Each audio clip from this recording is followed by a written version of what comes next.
सतनाम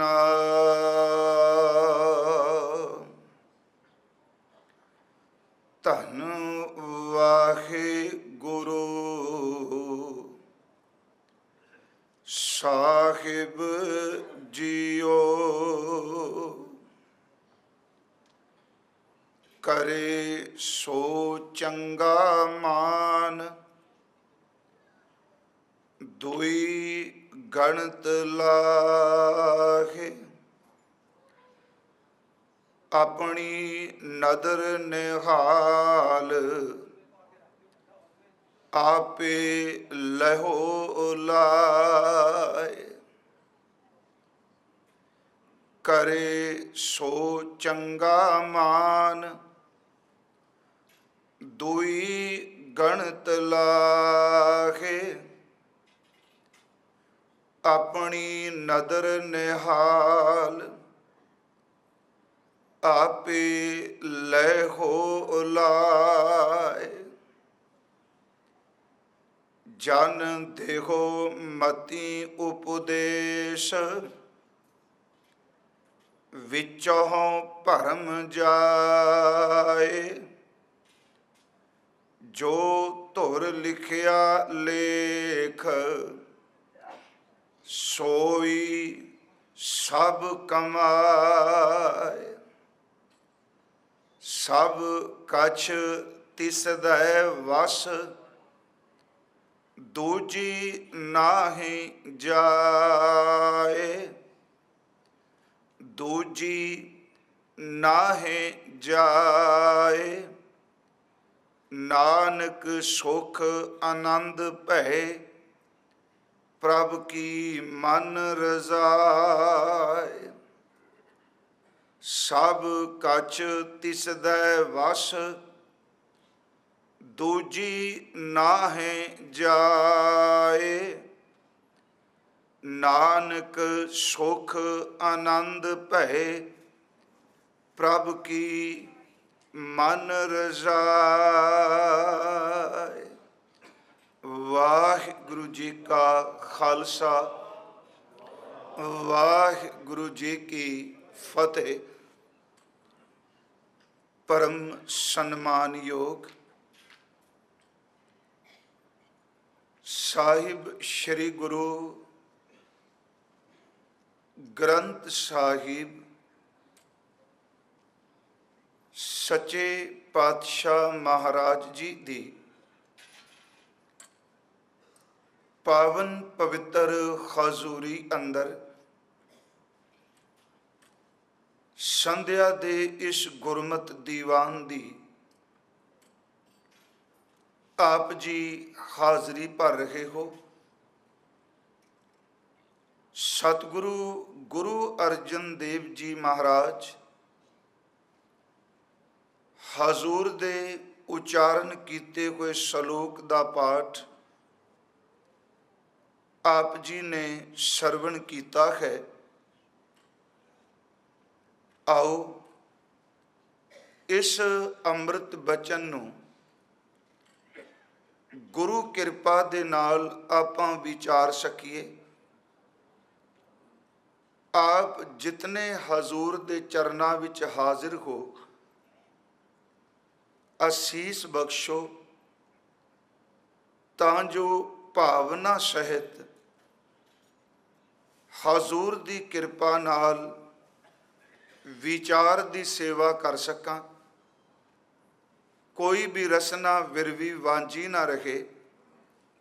अदब सहित उच्चारण करो जी सतनाम श्री वाहिगुरु जी। करो बख्शिश फिर उच्चारण करो जी सतनाम श्री वाहिगुरु जी।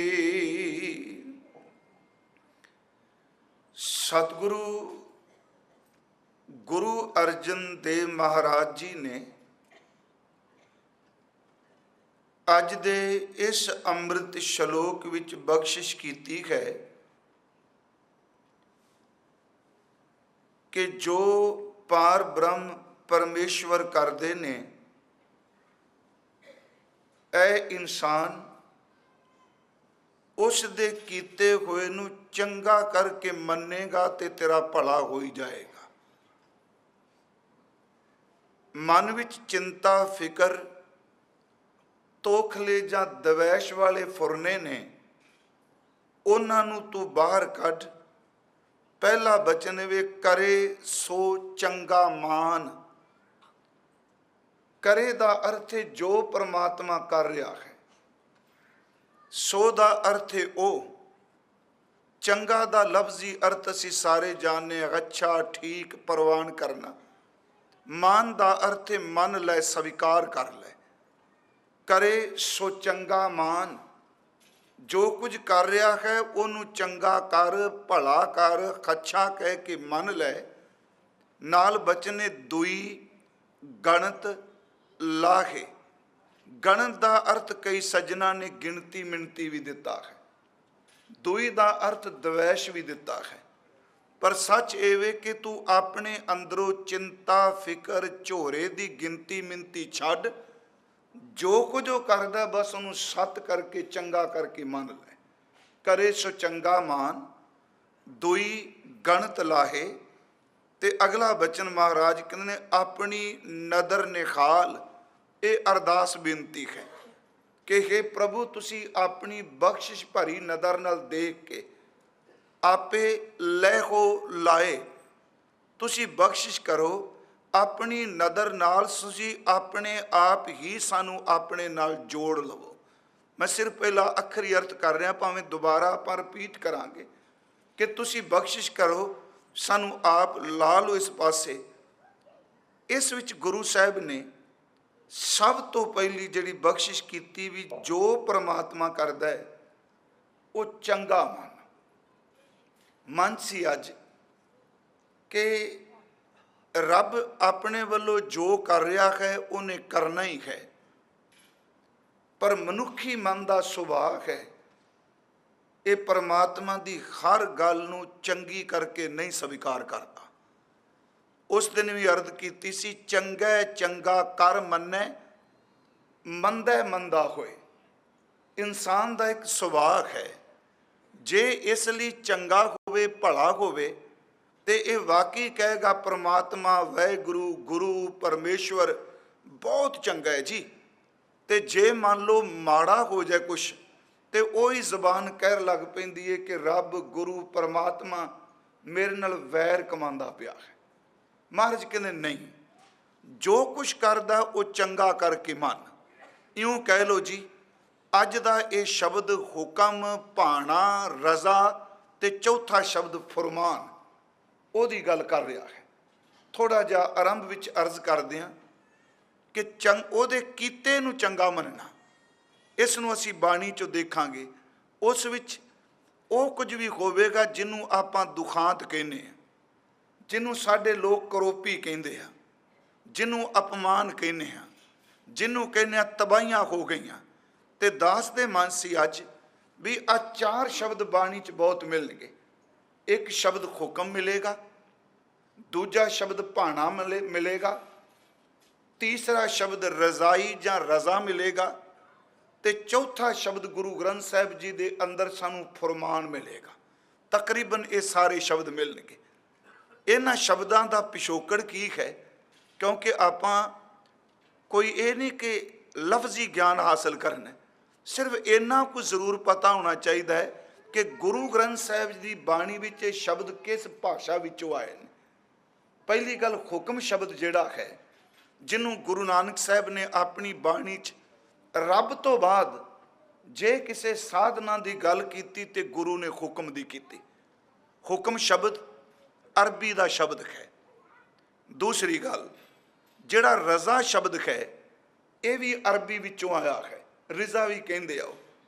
ਤੀਸਰਾ ਸ਼ਬਦ ਜਿਹੜਾ ਫੁਰਮਾਨ ਹੈ, ਇਹ ਦਰਅਸਲ ਫਾਰਸੀ ਵਿੱਚੋਂ ਆਇਆ ਹੈ। ਤੇ ਜਿਹੜਾ ਭਾਣਾ ਸ਼ਬਦ ਹੈ, ਵਿਦਵਾਨਾਂ ਦਾ ਮਤ ਹੈ ਸੰਸਕ੍ਰਿਤ ਦੇ ਸ਼ਬਦ ਭਾਵਨਾ ਦੇ ਵਿੱਚੋਂ ਇਹਦੀ ਉਤਪਤੀ ਹੋਈ ਹੈ। ਹੁਣ ਇਹਨਾਂ ਦੇ ਲਫ਼ਜ਼ੀ ਅਰਥ ਕੀ ਨੇ ਥੋੜੇ ਜਿਹੇ, ਕਿਉਂਕਿ ਲਫ਼ਜ਼ੀ ਅਰਥਾਂ ਦਾ ਪਤਾ ਹੋਵੇਗਾ ਤਾਂ ਗੱਲ ਅੱਗੇ ਚੱਲੇਗੀ। ਹੁਕਮ, ਰਜ਼ਾ, ਭਾਣਾ ਤੇ ਫੁਰਮਾਨ, ਤਕਰੀਬਨ ਹਜ਼ੂਰ ਨੇ ਇਹਨਾਂ ਨੂੰ ਬਾਣੀ ਵਿੱਚ ਇੱਕ ਅਰਥਾਂ ਦੇ ਵਿੱਚ ਹੀ ਜ਼ਿਆਦਾ ਵਰਤਿਆ ਹੈ। ਹੁਕਮ ਦਾ ਅਰਥ ਅਸੀਂ ਪਰਮਾਤਮਾ ਵੱਲੋਂ ਵਰਤਦੇ ਹੋਏ ਵਰਤਾਰੇ ਨੂੰ ਵੀ ਕਹਿੰਦੇ, ਜੋ ਉਹਦੇ ਹੁਕਮ। ਵੇਖੋ ਥੋੜੀ ਫਿਰ ਬੇਨਤੀ ਸੁਣਿਓ। ਰਜ਼ਾ ਹੁਕਮ, ਹੁਕਮ ਦਾ ਅਰਥ ਉਹਦੇ ਵੱਲੋਂ ਕੀਤਾ ਹੋਇਆ ਵਰਤਾਰਾ, ਤੇ ਰਜ਼ਾ ਦਾ ਅਰਥ ਹੈ ਖੁਸ਼ਨੂਦੀ, ਪ੍ਰਸੰਨਤਾ। ਜੋ ਕੁਝ ਵਰਤਾਰਾ ਵਰਤਿਆ ਉਹਦੇ ਵਿੱਚ ਖੁਸ਼ ਰਹਿਣਾ ਹੈ, ਸਾਰਾ ਸੰਬੰਧ ਦਾ ਹੁਕਮ ਨਾਲ ਹੀ। ਫਿਰ ਬੇਨਤੀ, ਉਹਦਾ ਵਰਤਾਰਾ, ਉਹਦੇ ਵਰਤੇ ਹੋਏ ਵਰਤਾਰੇ ਵਿੱਚ ਖੁਸ਼ ਰਹਿਣਾ। ਤੀਸਰਾ ਸ਼ਬਦ ਅਸੀਂ ਵਰਤਿਆ ਫਰਮਾਨ। ਇਉਂ ਕਹਿ ਲਓ ਇਹ ਹੁਕਮ ਦੇ ਨੇੜੇ ਟੇੜੇ ਢੁਕਦਾ ਸ਼ਬਦ ਹੈ, ਕਿਸੇ ਵੱਡੇ ਵੱਲੋਂ ਦੂਜੇ ਨੂੰ ਕੀਤਾ ਹੋਇਆ ਫਰਮਾਨ, ਆਦੇਸ਼ ਸ਼ਬਦ ਕਹਿ ਲਓ, ਪਰਿਆਵਾਚੀ ਸ਼ਬਦ ਹੀ ਵਰਤਾਂਗੇ। ਉਸ ਤੋਂ ਅੱਗੇ ਸ਼ਬਦ ਮੈਂ ਦਾਸ ਨੇ ਬੇਨਤੀ ਕੀਤੀ ਭਾਣਾ। ਵੈਸੇ ਭਾਣੇ ਦਾ ਲਫ਼ਜ਼ੀ ਅਰਥ, ਖਿਮਾ ਕਰਿਓ, ਦੁਖਾਂਤ ਨਹੀਂ। ਰਜ਼ਾ ਤੇ ਹੁਕਮ ਦਾ ਲਫ਼ਜ਼ੀ ਅਰਥ ਵੀ ਟ੍ਰੈਜਡੀ ਨਹੀਂ। ਗੁਰੂ ਗ੍ਰੰਥ ਸਾਹਿਬ ਦਾ ਪਾਠ ਜਦੋਂ ਆਪਾਂ ਹਜ਼ੂਰ ਦੇ ਸਾਹਮਣੇ ਆਪਣੀ ਮਤ ਨੂੰ ਰੱਖ ਕੇ ਕਰਾਂਗੇ, ਭਾਣੇ ਦਾ ਲਫ਼ਜ਼ੀ ਅਰਥ ਇਹ ਵੇ ਜੋ ਕਰਤਾਰ ਨੂੰ ਭਾ ਜਾਏ, ਜਿਹਨੂੰ ਕਿਹਾ ਕਰੇ ਸੋ ਚੰਗਾ ਮਾਨ, ਜੋ ਉਹਨੂੰ ਭਾ ਜਾਏ। ਅੱਜ ਦਾਸ ਦੀ ਪਹਿਲਾਂ ਬੇਨਤੀ ਹੈ ਕਿ ਜਦੋਂ ਅਸੀਂ ਜਪਜੀ ਸਾਹਿਬ ਦਾ ਪਾਠ ਕਰਨੇ, ਮੈਂ 2-4 ਬੇਨਤੀਆਂ ਜਪਜੀ ਸਾਹਿਬ ਦੀ ਰਚਨਾ ਵਿੱਚੋਂ ਕਰਨੀਆਂ ਨੇ। ਹੁਕਮ ਲਫ਼ਜ਼ ਦੀ ਵਰਤੋਂ ਗੁਰਦੇਵ ਨੇ ਸਭ ਤੋਂ ਪਹਿਲਾਂ ਜਪਜੀ ਸਾਹਿਬ ਦੇ ਅੰਦਰ ਕੀਤੀ ਹੈ।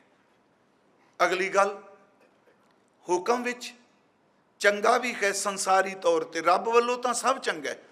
ਸੰਸਾਰੀ ਨਜ਼ਰੀਏ ਨਾਲ ਜਿਹਨੂੰ ਅਸੀਂ ਮਾੜਾ ਕਹਿੰਦੇ ਹਾਂ ਉਹ ਵੀ ਹੁਕਮ ਵਿੱਚ ਵਰਤ ਗਿਆ, ਜਿਹਨੂੰ ਆਪਾਂ ਚੰਗਾ ਕਹਿੰਦੇ ਹਾਂ ਉਹ ਵੀ ਹੁਕਮ ਵਿੱਚ ਵਰਤ ਗਿਆ।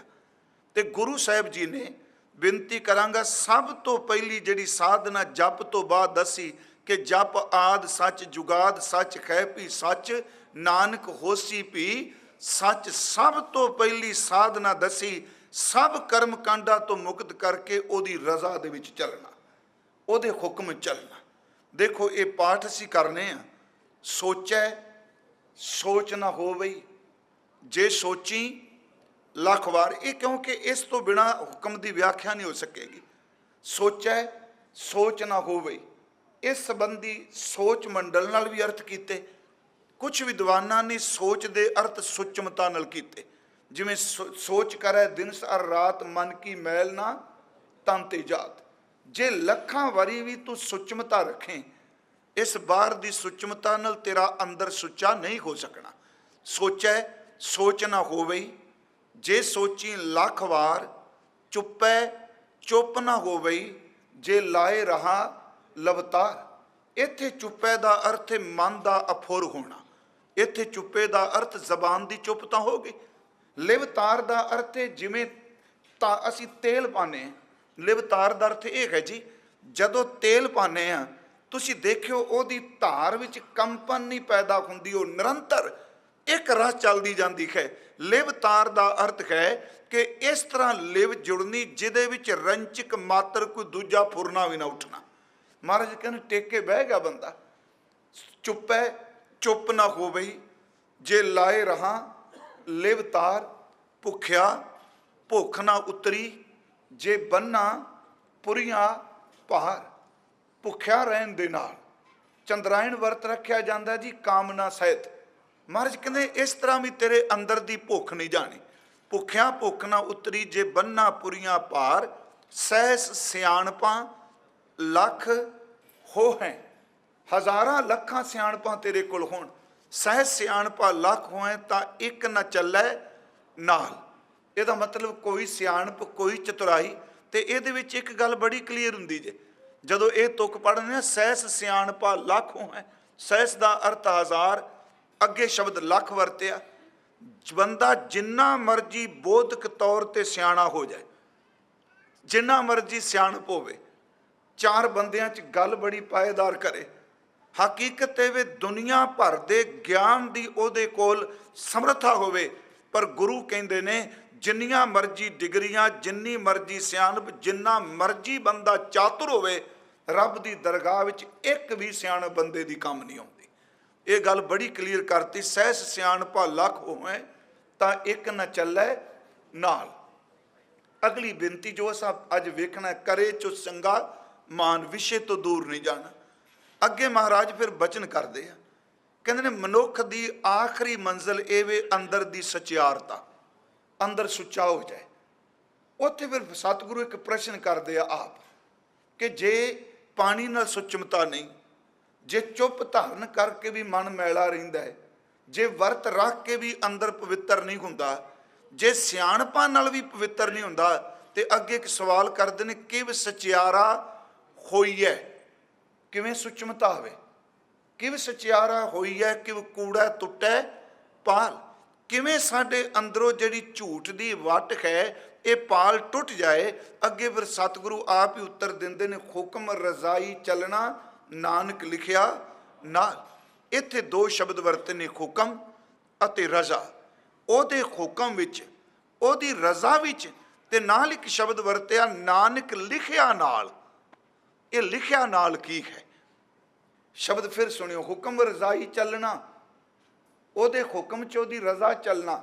ਮੈਂ ਫਿਰ ਅਰਜ਼ ਕਰਾਂਗਾ, ਅੱਗੇ ਮੈਂ ਆਪ ਨੂੰ ਦੱਸਣਾ ਵੀ ਗੁਰਬਾਣੀ ਵਿੱਚ ਹੁਕਮ ਦਾ ਕਨਸੈਪਟ ਕੀ, ਔਖਾ ਵਿਸ਼ਾ ਨਹੀਂ ਹੋਵੇਗਾ, ਸੌਖੀ ਸਮਝ ਪਏਗੀ। ਤੇ ਰਜ਼ਾ ਕੀ ਹੈ? ਉਹਦੇ ਹੁਕਮ ਵਿੱਚ ਰਜ਼ਾਈ ਦਾ ਅਰਥ ਹੋ ਗਿਆ, ਹੁਕਮ ਦਾ ਕੀਤਾ ਜੋ ਉਹਦਾ ਵਰਤਾਰਾ ਵਰਤ ਰਿਹਾ ਹੈ ਉਸ ਨਾਲ ਸਹਿਮਤੀ ਪ੍ਰਗਟ ਕਰ ਦੇਣੀ ਇਹ ਰਜ਼ਾ ਹੈ, ਪਰ ਮਜਬੂਰੀ ਅਧੀਨ ਨਹੀਂ। ਸੱਚਮੁੱਚ ਆਪਣੇ ਧੁਰ ਅੰਦਰ ਤੋਂ ਜੋ ਕੁਝ ਵਰਦਾ ਉਹਦੇ ਨਾਲ ਸਹਿਮਤ ਹੋ ਕੇ ਚੱਲ ਪੈਣਾ, ਉਹਨੂੰ ਆਪਾਂ ਰਜ਼ਾ ਕਹਾਂਗੇ। ਹੁਕਮ ਰਜ਼ਾਈ ਚੱਲਣਾ ਨਾਨਕ ਲਿਖਿਆ ਨਾਲ। ਇੱਕ ਬਾਹਰ ਮੁਖੀ ਬੜਾ ਸੋਹਣੀ ਉਦਾਹਰਨ ਹੈ। ਅਸੀਂ ਜਿੰਨੇ ਬੈਠੇ ਆ ਨਾ ਜੀ, ਅਸੀਂ ਕੀ ਇਸ ਧਰਤੀ 'ਚ ਜੜ ਚੇਤਨ ਜੋ ਵੀ ਪੈਦਾ ਹੋਇਆ, ਕੋਈ ਨਹੀਂ ਕਹਿ ਸਕਦਾ ਮੈਂ ਰੱਬ ਦਾ ਹੁਕਮ ਨਹੀਂ ਮੰਨਦਾ। ਬੰਦਾ ਹੰਕਾਰ 'ਚ ਕਹਿੰਦਾ, ਪਰ ਗੁਰੂ ਸਾਹਿਬ ਕਹਿੰਦੇ ਨੇ ਹੁਕਮੀ ਨੇ, ਦੋ ਸ਼ਬਦ ਨੇ, ਇੱਕ ਹੁਕਮੀ, ਇੱਕ ਹੁਕਮ। ਵਾਹਿਗੁਰੂ ਜੀ ਇਸ ਗੱਲ ਨੂੰ ਥੋੜ੍ਹਾ ਜਿਹਾ ਧਿਆਨ ਦੇ ਕੇ ਸੁਣਿਓ। ਮੈਂ ਸਾਖੀ ਵੀ ਜ਼ਰੂਰ ਸੁਣਾਵਾਂਗਾ, ਬਾਣੀ 'ਚੋਂ ਪ੍ਰਮਾਣ ਵੀ ਦਿਆਂਗਾ, ਸਿਰਫ ਜਿੰਨੀ ਕੁ ਮੈਨੂੰ ਸਮਝ ਪਈ ਜੀ। ਹੁਣ ਹੁਕਮ ਦਾ ਅਰਥ ਆਦੇਸ਼, ਹੁਕਮ ਦਾ ਅਰਥ ਆਰਡਰ। ਹੁਕਮ ਅਸੀਂ ਕਹਿੰਦੇ ਹਾਂ ਦੂਜੇ ਨੂੰ ਤਾਂ ਕੰਮ ਕਰੇ। ਇਸਲਾਮ ਵਿੱਚ ਹੁਕਮ ਦੀ ਗੱਲ ਸੂਫੀਆਂ ਨੇ ਬਹੁਤ ਜ਼ਿਆਦਾ ਕੀਤੀ। ਕੁਰਾਨ ਵਿੱਚ ਰੱਬ ਦੇ ਸੰਬੰਧ ਵਿੱਚ ਕਿਹਾ ਜਾਂਦਾ ਅਲ ਮਾਲਿਕ, ਸਭ ਦਾ ਮਾਲਕ। ਇੱਕ ਸ਼ਬਦ ਵਰਤਿਆ ਜਾਂਦਾ ਅਲ ਹਾਕਿਮ, ਅਲ ਮਾਲਿਕ, ਅਲ ਹਾਕਿਮ, ਸਭ ਦਾ ਮਾਲਕ, ਤੇ ਹਾਕਿਮ ਦਾ ਅਰਥ ਹੈ ਜਿਹੜਾ ਜੱਜਮੈਂਟ ਕਰਨ ਵਾਲਾ। ਉਸ ਵਿੱਚ ਵੀ ਕਿਹਾ ਜਾਂਦਾ ਰੱਬ ਦਾ ਹੁਕਮ ਹੋਇਆ ਕੁਨ, ਇਹੀ ਨਾ ਕੁਨ ਬਕੁਨ। ਉਹਨੇ ਕਿਹਾ ਹੋ ਜਾ। ਮੈਂ ਕਿਸੇ ਧਰਮ ਦੀ ਤੋਹੀਨ ਨਹੀਂ ਕਰਾਂਗਾ, ਸਿਰਫ ਜੋ ਗੁਰੂ ਨਾਨਕ ਸਾਹਿਬ ਨੇ ਆਪਣਾ ਮਤ ਹੁਕਮ ਸੰਬੰਧੀ ਪੇਸ਼ ਕੀਤਾ, ਕਿਉਂਕਿ ਇਹ ਵਸ਼ੇ ਵਿਸ਼ੇ ਬੜੇ ਬਰੀਕ ਨੇ, ਅਸੀਂ ਸਬੈਕਨ ਸਾਰੇ ਵਰਤਨੇ ਆ। ਪਰ ਮੈਂ ਅੱਜ ਕਥਾ ਤੁਹਾਨੂੰ ਬੇਨਤੀ ਕਰਾਂਗਾ, ਸੱਚ ਇਹ ਵੇ ਮੈਂ ਹੁਕਮ ਦੀ ਵਿਆਖਿਆ ਕਰਦਾ ਹੋਇਆ ਵੀ ਹੁਕਮ ਨਹੀਂ ਕਹਿ ਸਕਾਂਗਾ, ਕਿਉਂਕਿ ਗੁਰੂ ਸਾਹਿਬ ਖੁਦ ਕਹਿ ਗਿਆ ਇਸ ਧਰਤੀ ਤੇ ਕੋਈ ਨਹੀਂ ਜੰਮਿਆ ਜਿਹੜਾ ਰੱਬ ਦੇ ਹੁਕਮ ਨੂੰ ਮੁਕੰਮਲ ਕਹਿ ਸਕੇ। ਹੁਕਮ ਨਾ, ਬੜੀ ਸਪਸ਼ਟ ਜੀ ਗੱਲ ਹੈ। ਜਿੰਨੀ ਕੁ ਸਾਨੂੰ ਸਮਝ ਪੈਂਦੀ ਸੀ ਗੱਲ ਉਨੀ ਕੁ ਕਰ ਲੈਂਦੇ। ਹੁਣ ਦੇਖੋ, ਉਹ ਕਹਿੰਦੇ ਨੇ ਰੱਬ ਕਹਿੰਦਾ ਤੂੰ ਆ ਹੋ ਜਾ, ਸਭ ਕੁਝ ਹੋ ਗਿਆ। ਪਰ ਇੱਕ ਗੱਲ ਉਹ ਕਹਿੰਦੇ ਆ ਵੀ ਰੱਬ ਜਿਹੜਾ ਉਹ ਸਭ ਕਾਸੇ ਨੂੰ ਕਰਕੇ ਨਾ ਇਹਦੇ ਤੋਂ ਵੱਖ ਹੋ ਗਿਆ। ਗੁਰਮਤਿ ਵਿੱਚ ਹੁਕਮ ਕੀ ਹੈ? ਉਹਨੇ ਪ੍ਰਮਾਤਮਾ ਨੇ ਕਿਹਾ ਆ ਬਣ ਜਾਏ, ਧਰਤੀ ਬਣ ਗਈ, ਸਮੁੰਦਰ ਬਣ ਗਏ, ਜੀਵ ਜੰਤ ਬਣ ਗਏ। ਬਾਈਬਲ ਨੇ ਆਪਣੇ ਢੰਗ ਨਾਲ ਕਿਹਾ, ਉਹਨੇ ਰਚਨਾ ਦੀ ਵੱਖਰੀ ਗੱਲ ਕਰਕੇ ਕਿਹਾ ਵੀ ਇੰਨੇ ਦਿਨ ਰੱਬ ਨੇ ਬਣਾਇਆ, ਹੁਣ ਆਰਾਮ ਕੀਤਾ, ਕਿਹਾ ਸਭ ਕੁਝ ਬਣ ਜਾਏ। ਇਸਲਾਮ ਕਹਿੰਦਾ ਹੈ ਫਿਰ ਉਹ ਰੱਬ ਸੱਤਵੇਂ ਅਸਮਾਨ ਤੇ ਆਪਣੇ ਤਖਤ ਤੇ ਬੈਠ ਗਿਆ। ਇਹ ਸੀ ਮੰਨਦੇ ਆ ਨਾ ਵੀ ਸੱਤ ਅਸਮਾਨ ਤੋਂ ਬੈਠਾ ਹੈ। ਪਰ ਮੇਰੀ ਇੱਕ ਬੇਨਤੀ ਹੈ, ਗੁਰਮਤਿ ਨੇ ਹੁਕਮ ਨੂੰ ਮੰਨਿਆ ਹੈ, ਪਰ ਇੱਕ ਸ਼ਬਦ ਗੁਰਮਤਿ ਨੇ ਹੁਕਮੀ ਵੀ ਵਰਤਿਆ, ਹੁਕਮ ਤੇ ਹੁਕਮੀ। ਹੁਕਮੀ ਹੁਕਮ ਦੇ ਵਿੱਚ ਵਰਤਦਾ ਹੈ। ਫਿਰ ਇਸ ਬੇਨਤੀ ਨੂੰ ਸੁਣਿਓ, ਮੈਂ ਥੋੜ੍ਹੀ ਜਿਹੀ ਇਹਨੂੰ ਖੋਲ ਸਕਾਂ। ਮੰਨ ਲਓ ਆਪ ਜੀ ਕੈਨੇਡਾ ਵਿੱਚ ਬੈਠੇ ਹੋ, ਆਪ ਜੀ ਨੇ ਆਪਣੇ ਸ਼ਹਿਰ ਤੋਂ ਬਾਹਰ ਜਾਣਾ ਹੈ, ਸੌਖੀ ਸਮਝ ਪੈ ਜਾ, ਆਪਾਂ ਗੁੰਝਲਾਂ ਨਾ ਪਾਈਏ। ਤੁਹਾਡੇ ਕੰਮ ਬੜਾ ਜ਼ਿਆਦਾ ਹੈ, ਤੁਸੀਂ ਜਾਣ ਤੋਂ ਪਹਿਲਾਂ, ਚਲੋ ਅੱਜ ਫੋਨ ਤੇ ਅਸੀਂ ਗੱਲ ਕਰਨੇ ਆ ਜਿੱਥੇ ਵੀ ਹੋਈਏ, ਜਾਣ ਤੋਂ ਪਹਿਲਾਂ ਜਿਹੜੇ ਕੰਮ ਕਰਨ ਵਾਲੇ ਕਰਿੰਦੇ ਨੇ, ਤੁਹਾਡੇ ਵਰਕਰ ਨੇ, ਉਹਨਾਂ ਨੂੰ ਦੱਸ ਜਾਂਦੇ ਹੋ ਵੀ ਮੈਂ ਇੰਨੇ ਦਿਨ ਬਾਹਰ ਜਾ ਰਿਹਾ ਤੇ ਇੱਕ ਕੰਮ ਕਰਿਓ, ਮੇਰੀ ਗੈਰ ਹਾਜ਼ਰੀ ਵਿੱਚ ਇਹ ਕੰਮ ਸਾਰਾ ਹੋ ਜਾਏ। ਉਹ ਕੰਮ ਦੱਸ ਜਾਂਦਾ। ਹੁਣ ਸੁਣੋ, ਜਿਹਨੇ ਹੁਕਮ ਦਿੱਤਾ ਹੁਕਮੀ ਸੀ, ਉਹ ਹੁਕਮ ਦੇ ਕੇ ਵੱਖ ਹੋ ਗਿਆ, ਉਹ ਕੈਨੇਡਾ ਚੋਂ ਬਾਹਰ ਨਿਕਲ ਗਿਆ। ਪਰ ਉਹਦਾ ਜਿਹੜਾ ਹੁਕਮ ਸੀ ਜਿਹੜਾ ਉਹਦਾ ਆਦੇਸ਼ ਸੀ ਉਹ ਵਰਕਰ ਪਿੱਛੇ ਕਰੀ ਜਾਂਦੇ ਆ। ਉਹ ਗੈਰ ਹਾਜ਼ਰੀ ਵਿੱਚ ਕੰਮ ਹੋ ਰਿਹਾ ਹੈ, ਪਰ ਜਿੰਨੇ ਦੱਸਿਆ ਉਹ ਹਾਜ਼ਰ ਕੋਈ ਨਹੀਂ। ਜਿੰਨੇ ਦੱਸਿਆ ਉਹ ਹਾਜ਼ਰ ਨਹੀਂ, ਉਹਦੀ ਗੈਰ ਹਾਜ਼ਰੀ 'ਚ ਵਰਤਾਰਾ ਵਰਤ ਰਿਹਾ ਹੈ। ਉੱਥੇ ਹੁਕਮ ਦਾ ਕਨਸੈਪਟ ਇਹ ਵੇ ਕਿ ਕੁਨ ਬੋਕਨ ਨੂੰ ਕਿਹਾ ਸਭ ਕੁਝ ਹੋ ਗਿਆ, ਪਰ ਜਿੰਨੇ ਕਿਹਾ ਉਹਦੇ ਤੋਂ ਬਿਨਾਂ ਉਹ ਵੱਖ ਹੋ ਗਿਆ। ਪਰ ਗੁਰਮਤ ਕਹਿੰਦੀ ਹੈ ਨਹੀਂ, ਉਹਨੇ ਜਦੋਂ ਕਿਹਾ ਵੀ ਹੋ ਜਾਣ ਤੋਂ ਬਾਅਦ ਕਰੀ ਗੈਰ ਹਾਜ਼ਰ ਨਹੀਂ ਹੁੰਦਾ, ਜੋ ਕੁਝ ਹੁੰਦਾ ਹੈ ਉਹਦੇ ਵਿੱਚ ਆਪ ਵਰਤੀ ਜਾਂਦਾ ਹੈ। ਬੇਨਤੀ ਸਮਝ ਪਈ ਜੀ? ਜੋ ਉਹ ਹੁਕਮ ਕਰ ਰਿਹਾ ਉਹ ਹੁਕਮ ਹੀ ਬਸ ਹੈ, ਵੱਖ ਹੈ ਹੀ ਨਹੀਂ। ਜੋ ਕੁਝ ਉਹਨੇ ਕਿਹਾ ਹੋ ਸੱਚੀ ਮੁੱਚੀ ਹੋ ਗਿਆ, ਪਰ ਜੇ ਦੁੱਖ ਵਰਦਾ ਉਹਦੇ ਵਿੱਚ ਵੀ ਹਾਜ਼ਰ ਹੈ, ਜੇ ਸੁੱਖ ਵਰਦਾ ਤੇ ਉਹਦੇ ਵਿੱਚ ਵੀ ਹਾਜ਼ਰ ਹੈ, ਜੇ ਇੱਜ਼ਤ ਮਿਲਦੀ ਹੈ ਉਹਦੇ ਵਿੱਚ ਵੀ ਹਾਜ਼ਰ ਹੈ, ਜੇ ਅਪਮਾਨ ਮਿਲਦਾ ਤੇ ਉਹਦੇ ਵਿੱਚ ਵੀ ਹਾਜ਼ਰ ਹੈ। ਇਹੀ ਕਾਰਨ ਕਿ ਹੁਕਮ ਨੂੰ ਸਮਝਣ ਵਾਲੇ ਹਉਮੈ ਤੋਂ ਮੁਕਤ ਹੋ ਕੇ ਕਹਿੰਦੇ ਨੇ ਪਰਮਾਤਮਾ ਤੂੰ ਜਿਵੇਂ ਵੀ ਕਰੇਗਾ, ਜਿੱਥੇ ਵੀ ਕਰੇਗਾ, ਜਿਸ ਤਰ੍ਹਾਂ ਵੀ ਕਰੇਗਾ, ਜਿਵੇਂ ਵੀ ਕਰਾਏਗਾ, ਸੱਚ ਵੇ ਤੇਰੀ ਹਾਜ਼ਰੀ ਹਰ ਥਾਂ ਤੇ ਮੌਜੂਦ ਹੋਵੇਗੀ। ਦੁੱਖ ਵਿੱਚ ਵੀ ਤੂੰ ਤੇ ਸੁੱਖ ਵਿੱਚ ਵੀ ਤੂੰ। ਇਸ ਕਰਕੇ ਗੁਰਮਤ ਨੇ ਜੀ ਹੁਕਮ ਦਾ ਜਿਹੜਾ ਸੰਕਲਪ ਕਹਿ ਲਓ, ਚਲੋ ਸ਼ਬਦ ਅੱਜ ਕੱਲ੍ਹ ਵਿਦਵਾਨ ਵਰਤਦੇ ਨੇ, ਹੁਕਮ ਦੇ ਵਿਸ਼ੇ ਤੇ ਕਿਹਾ ਵੀ ਹੁਕਮੀ ਦਾ ਵਰਤਾਰਾ ਵਰਤਦਾ ਹੈ। ਉਂਝ ਫਿਰ ਸਾਡੇ ਮਨ 'ਚ ਬੜੇ ਸਵਾਲ ਉੱਠਦੇ, ਜੇ ਉਹਦੇ ਹੀ ਹੁਕਮ ਵਰਤਦਾ ਫਿਰ ਚੰਗੇ ਕੀ ਤੇ ਮੰਦੇ ਕੀ।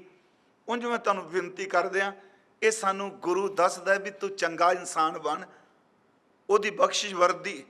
ਪਰ ਇਹ ਵੀ ਜੇ ਉਹਦੇ ਹੁਕਮ ਨੂੰ ਕੋਈ ਮੇਟਦਾ ਨਹੀਂ, ਵਾਹਿਗੁਰੂ ਜੀ ਹਾਂ ਸਤਿਗੁਰੂ ਕਿਰਪਾ ਕਰੇ ਉਹ ਕਰਮ ਭਗਤਾ ਵੀ ਦਿੰਦਾ ਤੇ ਕਰਮ ਤੋਂ ਮੁਕਤ ਵੀ ਕਰ ਦਿੰਦਾ। ਫਿਰ ਬੇਨਤੀ, ਰਾਜੇ ਮੰਡੀ ਦੇ ਜੋ ਸੁਪਨੇ 'ਚ ਸਾਰੀ ਜੂਨ ਕੱਢ ਦਿੱਤੀ ਨਾ, ਗੁਰੂ ਜੀ ਕੋਲ ਆਇਆ। ਤੇ ਦਾਸ ਕਈ ਵਾਰੀ ਕਹਿੰਦਾ ਹੈ ਕਿ ਕਈ ਵਾਰੀ ਸੁਪਨੇ ਵਿੱਚ ਇੰਨਾ ਸਾਡੇ ਨਾਲ ਦੁਖਾਂਤ ਵਾਪਰਦਾ ਹੈ, ਬਾਣੀ ਪੜ੍ਹਨ ਵਾਲਾ ਪਸੀਨੋ ਪਸੀਨਾ ਹੋ ਕੇ ਕਹਿੰਦਾ ਮੈਂ ਕਦੀ ਚੇਤੇ ਵੀ ਨਹੀਂ ਕੀਤਾ ਆਹ ਮੇਰੇ ਨਾਲ ਬਣ ਕੀ ਗਿਆ। ਮੈਂ ਕਹਿੰਦਾ ਉਦਣ ਕਿਤੇ ਗੁਰੂ ਕਹਿੰਦਾ ਤੂੰ ਹੁਕਮ ਤਾਂ ਮੰਨਣਾ ਪਿਆ, ਮੈਂ ਉਹਦੇ ਹੁਕਮ 'ਚ ਦਖਲ ਨਹੀਂ ਦਿੰਦਾ, ਮੈਂ ਸੁਪਨੇ 'ਚ ਤੇਰਾ ਸਭ ਕੁਝ ਸਿਰੇ ਲਾ ਦੇਣਾ। ਹਜ਼ੂਰ ਨੇ ਬਖਸ਼ਿਸ਼ ਕੀਤੀ। ਹੁਣ ਉੱਥੇ ਦੇਖੋ ਹੁਕਮੀ ਸ਼ਬਦ ਹੈ ਕਿ ਕਿਵ ਸਚਿਆਰਾ ਹੋਈ ਹੈ, ਕਿਵ ਕੂੜਾ ਟੁੱਟੈ ਪਾਲ, ਹੁਕਮ ਰਜ਼ਾਈ ਚੱਲਣਾ।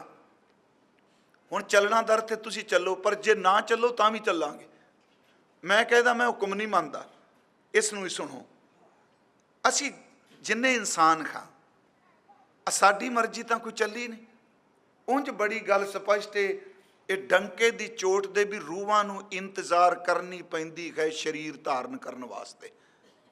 ਗੁਰਬਾਣੀ ਨੇ ਇਸ ਗੱਲ ਨੂੰ ਸਵੀਕਾਰ ਕੀਤਾ ਹੈ, ਕਿਉਂਕਿ ਆਤਮਿਕ ਜੀਵਨ ਉਹ ਅਦ੍ਰਿਸ਼ਟ ਜੀਵਨ ਹੈ, ਜਿਹੜਾ ਹੈ ਜ਼ਰੂਰ ਪਰ ਜਿਹਦੀ ਸਮਝ ਸਭ ਨੂੰ ਨਹੀਂ ਪੈਂਦੀ। ਨਾ ਸਮਝੀ ਕਰਕੇ ਫਿਰ ਅਸੀਂ ਇਸ ਰੱਬੀ ਗਿਆਨ ਦੀ ਵਿਆਖਿਆ ਵੀ ਮਾਨਵੀ ਗਿਆਨ ਦੇ ਤਲ ਤੇ ਕਰੀ ਜਾਂਦੇ ਆ ਵੀ ਇਸ ਤਰ੍ਹਾਂ ਨਹੀਂ ਹੋ ਸਕਦਾ। ਮੈਂ ਨਹੀਂ, ਕੱਲ੍ਹ ਵੀ ਮੈਂ ਕਿਹਾ ਅਸੀਂ ਨਹੀਂ ਮੰਨਦੇ, ਮੈਂ ਕਿਹਾ ਸਾਡਾ ਨਾ ਮੰਨਣਾ ਇੱਕ ਈਗੋ ਹੈ। ਮੈਂ ਨਹੀਂ ਮੰਨਦਾ, ਮੰਨ ਲਓ ਅਸੀਂ ਨਹੀਂ ਮੰਨਦੇ। ਇੱਥੋਂ ਤੱਕ ਕਿ ਜਿਹੜੇ ਸੱਚ ਤੱਕ ਪਹੁੰਚੇ, ਆ ਗੈਲੀਲੀਓ ਨੇ, ਸਾਇੰਟਿਸਟ ਨੇ ਇਹੀ ਕਿਹਾ ਸੀ ਨਾ ਜੀ, ਇਹ ਧਰਤੀ ਘੁੰਮਦੀ ਹੈ, ਬਾਈਬਲ ਨਹੀਂ ਸੀ ਮੰਨ ਰਹੀ।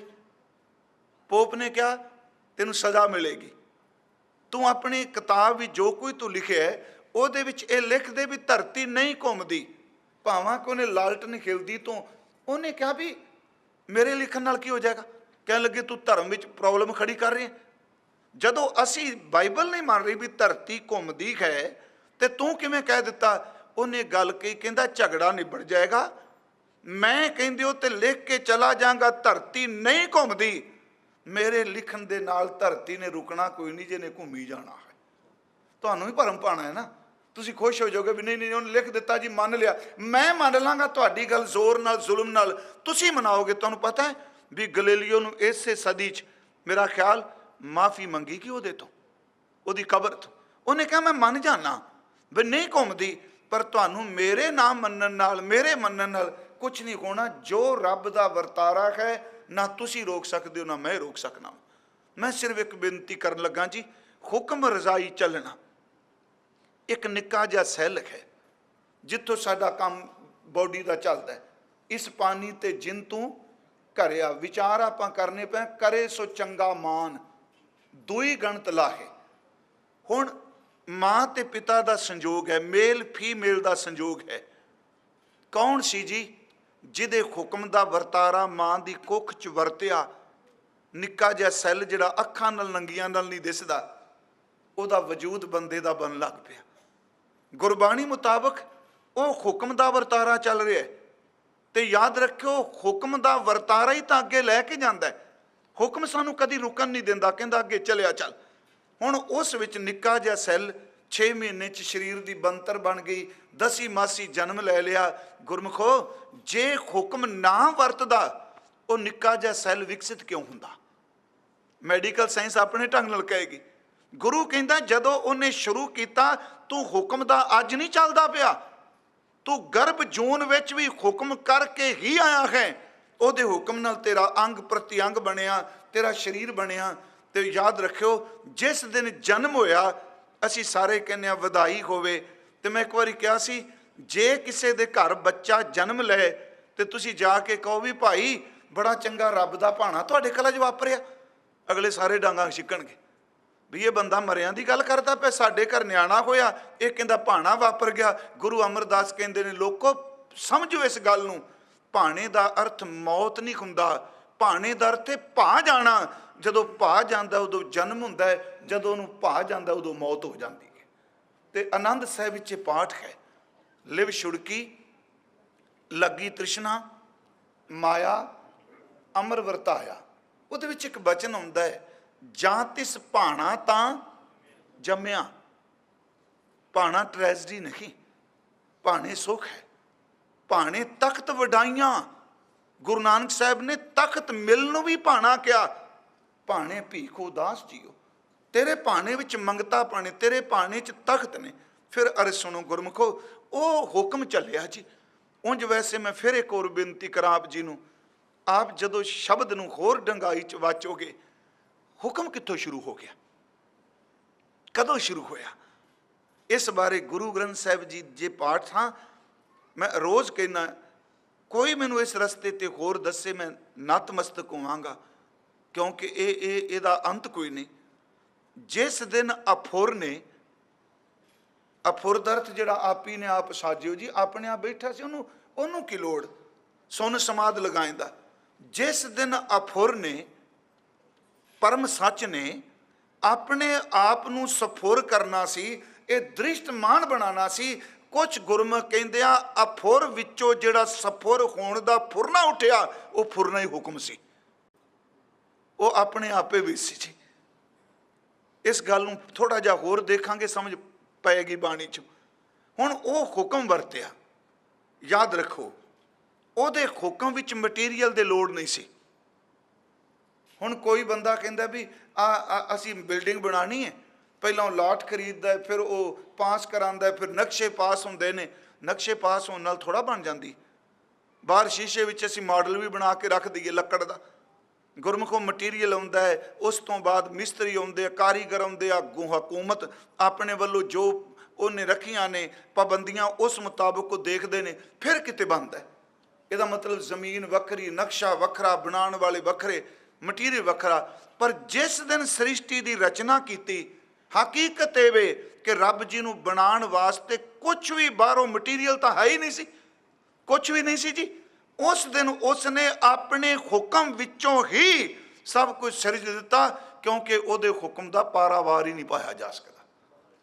ਹੁਣ ਉਹਦੇ ਹੁਕਮ 'ਚੋਂ ਵਰਤਿਆ ਨਾ ਜੀ, ਉਹਨੂੰ ਕਿਸੇ ਚੀਜ਼ ਦੀ ਲੋੜ ਨਾ ਪਈ। ਉਹਦੇ ਹੁਕਮ 'ਚ ਇਹ ਜੀਵ ਦਾ ਜਨਮ ਹੁੰਦਾ ਹੈ ਜੀ। ਉਹਦੇ ਹੁਕਮ ਦੇ ਵਿੱਚ ਫਿਰ ਉਹ ਕਿਸੇ ਨੂੰ ਚੰਗਿਆਂ ਬਣਾ ਦਿੰਦਾ ਹੈ, ਕਿਸੇ ਨੂੰ ਮੰਦਿਆਂ ਬਣਾ ਦਿੰਦਾ ਹੈ।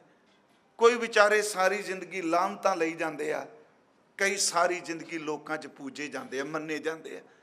ਕਈ ਸਾਰੀ ਜ਼ਿੰਦਗੀ ਦੁੱਖ ਹੰਢਾਉਂਦੇ ਨੇ, ਕਈ ਸਾਰੀ ਜ਼ਿੰਦਗੀ ਸੁੱਖ ਮਾਣੀ ਜਾਂਦੇ ਆ। ਪਰ ਗੁਰੂ ਸਾਹਿਬ ਕਹਿੰਦੇ ਆ, ਇਸ ਨਾਲ ਫਿਰ ਇੱਕ ਹੋਰ ਚੀਜ਼ ਪੈਦਾ ਕੀਤੀ, ਹੁਕਮ ਨੇ ਨਾ ਇਸ ਦੁਨੀਆ ਨੂੰ ਚਲਾਉਣ ਦੇ ਲਈ ਕੌਮੇ ਬਣਾ ਦਿੱਤੀ। ਔਖਾ ਜਿਹਾ ਥੋੜਾ ਵਿਸ਼ਾ ਲੱਗੇਗਾ, ਪਰ ਮੈਂ ਫਿਰ ਤੁਹਾਨੂੰ ਬੇਨਤੀ ਕਰਾਂ, ਬੋਲ ਮੈਂ ਬਾਣੀ ਚੁਰਿਆ। ਕੌਮੇ ਇੱਕ ਆ ਜਾਤ ਹੈ, ਕੌਮੇ ਕਰਮ ਕਮਾਏ, ਕਮਾਏ ਕੌਮੇ ਇਹੀ ਬੰਦਨਾ ਫਿਰ ਜੋਨੀ। ਪਰ ਅੱਗੇ ਕੀ ਹੈ? ਕੌਮੇ ਇਹੋ ਹੁਕਮ ਹੈ। ਹੁਕਮ ਦਾ ਵੀ ਇਹੀ ਕਾਰਨ, ਤੁਸੀਂ ਜਦੋਂ ਬਾਣੀ ਨੂੰ ਰੱਖ ਕੇ ਸਾਹਮਣੇ ਪੜੋਗੇ ਕੌਮੇ ਤੇ ਹੁਕਮ ਨੂੰ, ਕੌਮੇ ਵੀ ਹੁਕਮ ਵਿੱਚੋਂ ਪੈਦਾ ਹੋਈ ਹੈ। जिस विचों पैदा होईए जिन्नी देर तक ओनू नहीं समझिया जाना उन्नी देर तक मिटना नहीं। तां ही तां बाबा कहंदा नानक हुक्म है जे बुझे तां, क्योंकि हुक्म चों निकली है ना। हुण ओहदे हुक्म च असीं चल पए अगे। कोई जिन्ना मर्जी जोर ला लै, मैं हुक्म नहीं मानदा। सच ये वे जिस दिन ओहदे हुक्म दा वरतारा भाणा वरतदा है, जिहड़ा कहंदा मैं नहीं मानदा ओनू भी अपने हुक्म विच अगे ला तुरदा है। इसे करके गुरु ने यह गल की आ जिहड़े रुख तुहाडे सामने ने ये अचनचेत हुक्म मन्नी जा रहे जी, अगे तुरनगे। ये पत्थर ने, एक सज्जन ने कहा जी ये हुण इन्नी दुनिया वध गई है, सवाल सी उहदा भी ये फिर जूना रब नवीआं घड़न लग पिया।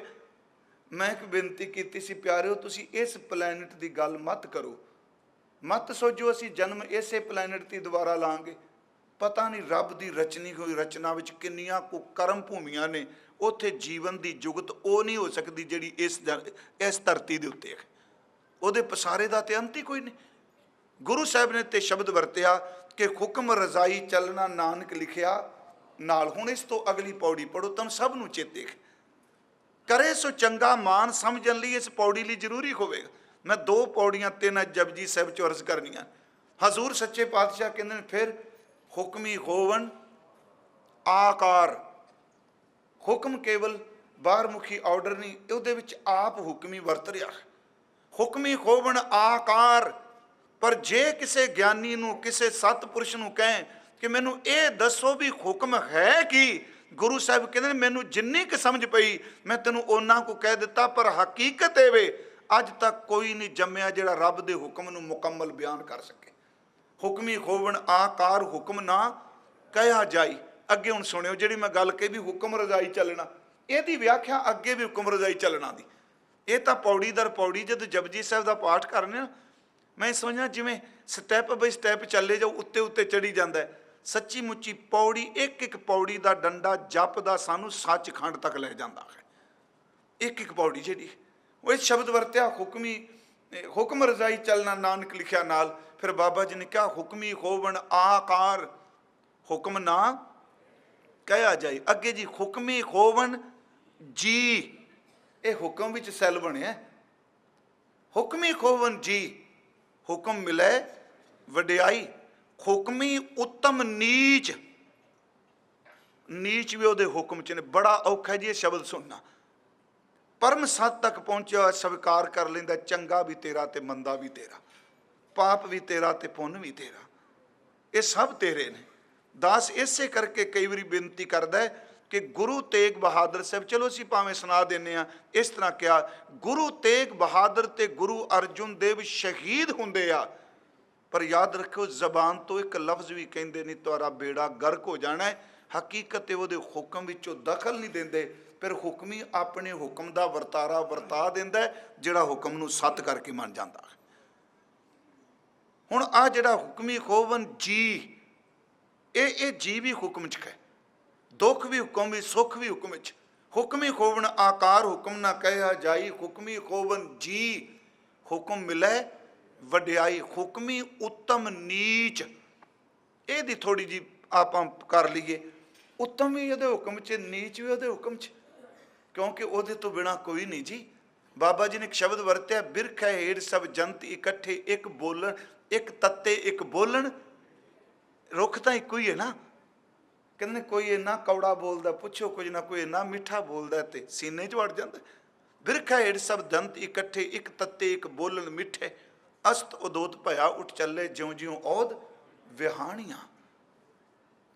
उत्तम नीच की है, थोड़ा जा आओ जपजी साहब विचों ही आ पौड़ी जी असीं पढ़ने असंख जप, ये सारे उत्तम ने। धर्म के नज़रिए नाल, रिलीजन के नज़रिए नाल, चंगे बंदियां दी नज़रिए नाल जदों गल करोगे सारे उत्तम ने। जप करना उत्तम है, दान करना उत्तम है, सूरम गति नूं प्राप्त करना उत्तम है, साधना करनी उत्तम है। पर गुरु नानक साहब तो कुर्बान जाइए, उन्हें दोनों तरह की कार विच बिल्कुल नहीं कहा आ माड़ा ते चंगा, दोनों लिए इक्को शब्द वरते भली है। वो हुक्म नूं समझ रहे हैं। असंख जप, असंख भाओ, असंख पूजा, असंख तप ताओ, असंख ग्रंथ मुख वेद पाठ, असंख जोग मन ਰਹਿ ਉਦਾਸ असंख भगत गुण ज्ञान विचार असंख सती। ये सती का अर्थ दानी है। असंख सती असंख दातार असंख सूर मोह पाकसार असंख मोन लिव लाए तार। कुदरत कवन कहा विचार। कुदरत दा अर्थ इत्थे कायनात नहीं, इत्थे कुदरत दा अर्थ शक्ति ताकत। मेरे च की ताकत मैं कह सका किन्ने धर्मी ने। कुदरत कवन कहा विचार वारिया ना जावा एक वार जो तुध भावै साई भली कार। तू सदा सलामत निरंकार। गुरमुखो एक दिन पाठ, वैसे तो जपजी साहब दी कई पौड़ियां जिस नानक पद नहीं आया जी, मेरे मन च आया भी महाराज ने किन्नी कृपा की। वैसे जदों धर्मियां का जिक्र किया तो गुरु साहब ने अपना नाम भी विच नहीं दिता, नानक पद नहीं आया ये। ये पौड़ी समाप्त हो जाएगी, नानक शब्द नहीं आता। असंख मोन लिव लाए तार कुदरत कवन कहा विचार वारिया ना जावा एक वार जो तुध भावै साई भली कार। तू सदा सलामत। केड़ा नू माड़ा कहेगी, धर्म नू कोई माड़ा कहेगा, सूरमे नू कोई माड़ा कहेगा, भली कार। इस तो अगला जिहड़ा बचन है जिन्हों समाज बिल्कुल प्रवान नहीं करता। असंख मूर्ख अंध घोर असंख चोर हराम खोर असंख अमर कर जाए जोर असंख गलवड़ हत्या कमाए असंख पापी पाप कर जाए असंख कूड़ियार कूड़े फिराहें असंख मलेश मल भख खाएं असंख निंदक सिर करें भार। अगे बाबा जी ने अपना नाम ले लिया नानक नीच कहे विचार। पहली पौड़ी च नहीं। आज बाबे की गरीबी पावा मैनू पता है कि कुछ संप्रदायी विद्वान अर्थ करते हैं तर्क नहीं कि मैं नीचां की लिस्ट दे रहा, पर व्याकरण अनुसार नीच दे चच्चे नूं औंकड़ लगी है एक वचन है, क्योंकि उन्हों का मन च भी अदबली शब्द वरतीए। पर जदों असीं आह पाठ करने मैं कीता ना जाता हराम खोर हों क्या मुँह देसा दुष्ट चोर नानक नीच कह विचार, उत्थे फिर अर्थ करने पैणगे। देखो तुसीं महाराज शब्द वरत रहे कि मालक जी असंख निंदक सिर करें भार नानक नीच कहे विचार वारिया ना जावा एक वार। अगे की है जो तुध भावै, क्योंकि इत्थे फिर हुक्म का कंसैप्ट खुलता। हुक्मी उत्तम नीच तेरे हुक्म का वर्तारा है। हुक्मी उत्तम नीच हुक्म लिख दुख सुख पाई है। तेरे हुक्म च सुख है तेरे हुक्म च दुख है, असी भोगने पे। हुक्मी महाराज शब्द वरते आ कि हुक्मी उत्तम नीच हुक्म लिख दुख सुख पाई है एक ना हुक्मी बख्शीश। एक ना ते तेरी बख्शिश एक हुक्मी सदा पाई। इक्का नू गेड़ा बनी रखना, जमदे ने मरदे ने जमदे ने मरदे ने। यही कारण फिर गुरु जो तरस भी आउंदा है ना, इन्हां गेड़े वाले रब ने ही तो खेड रचाई। उन्हें क्या हुक्म विच गेड़े बजदे आ, पर गुरु नू इन्ना को अधिकार दे के अपना रूप दे के गुरु नू कहंदा लै पकड़ तेनू दित्ती आ गया, तू गेड़े विच पिया होयां दे भी गेड़े मुका सकना है। इसनू फिर सुनियो मन च आएगा हुक्म दखल दखल नहीं, गुरु के शब्द च समर्था है।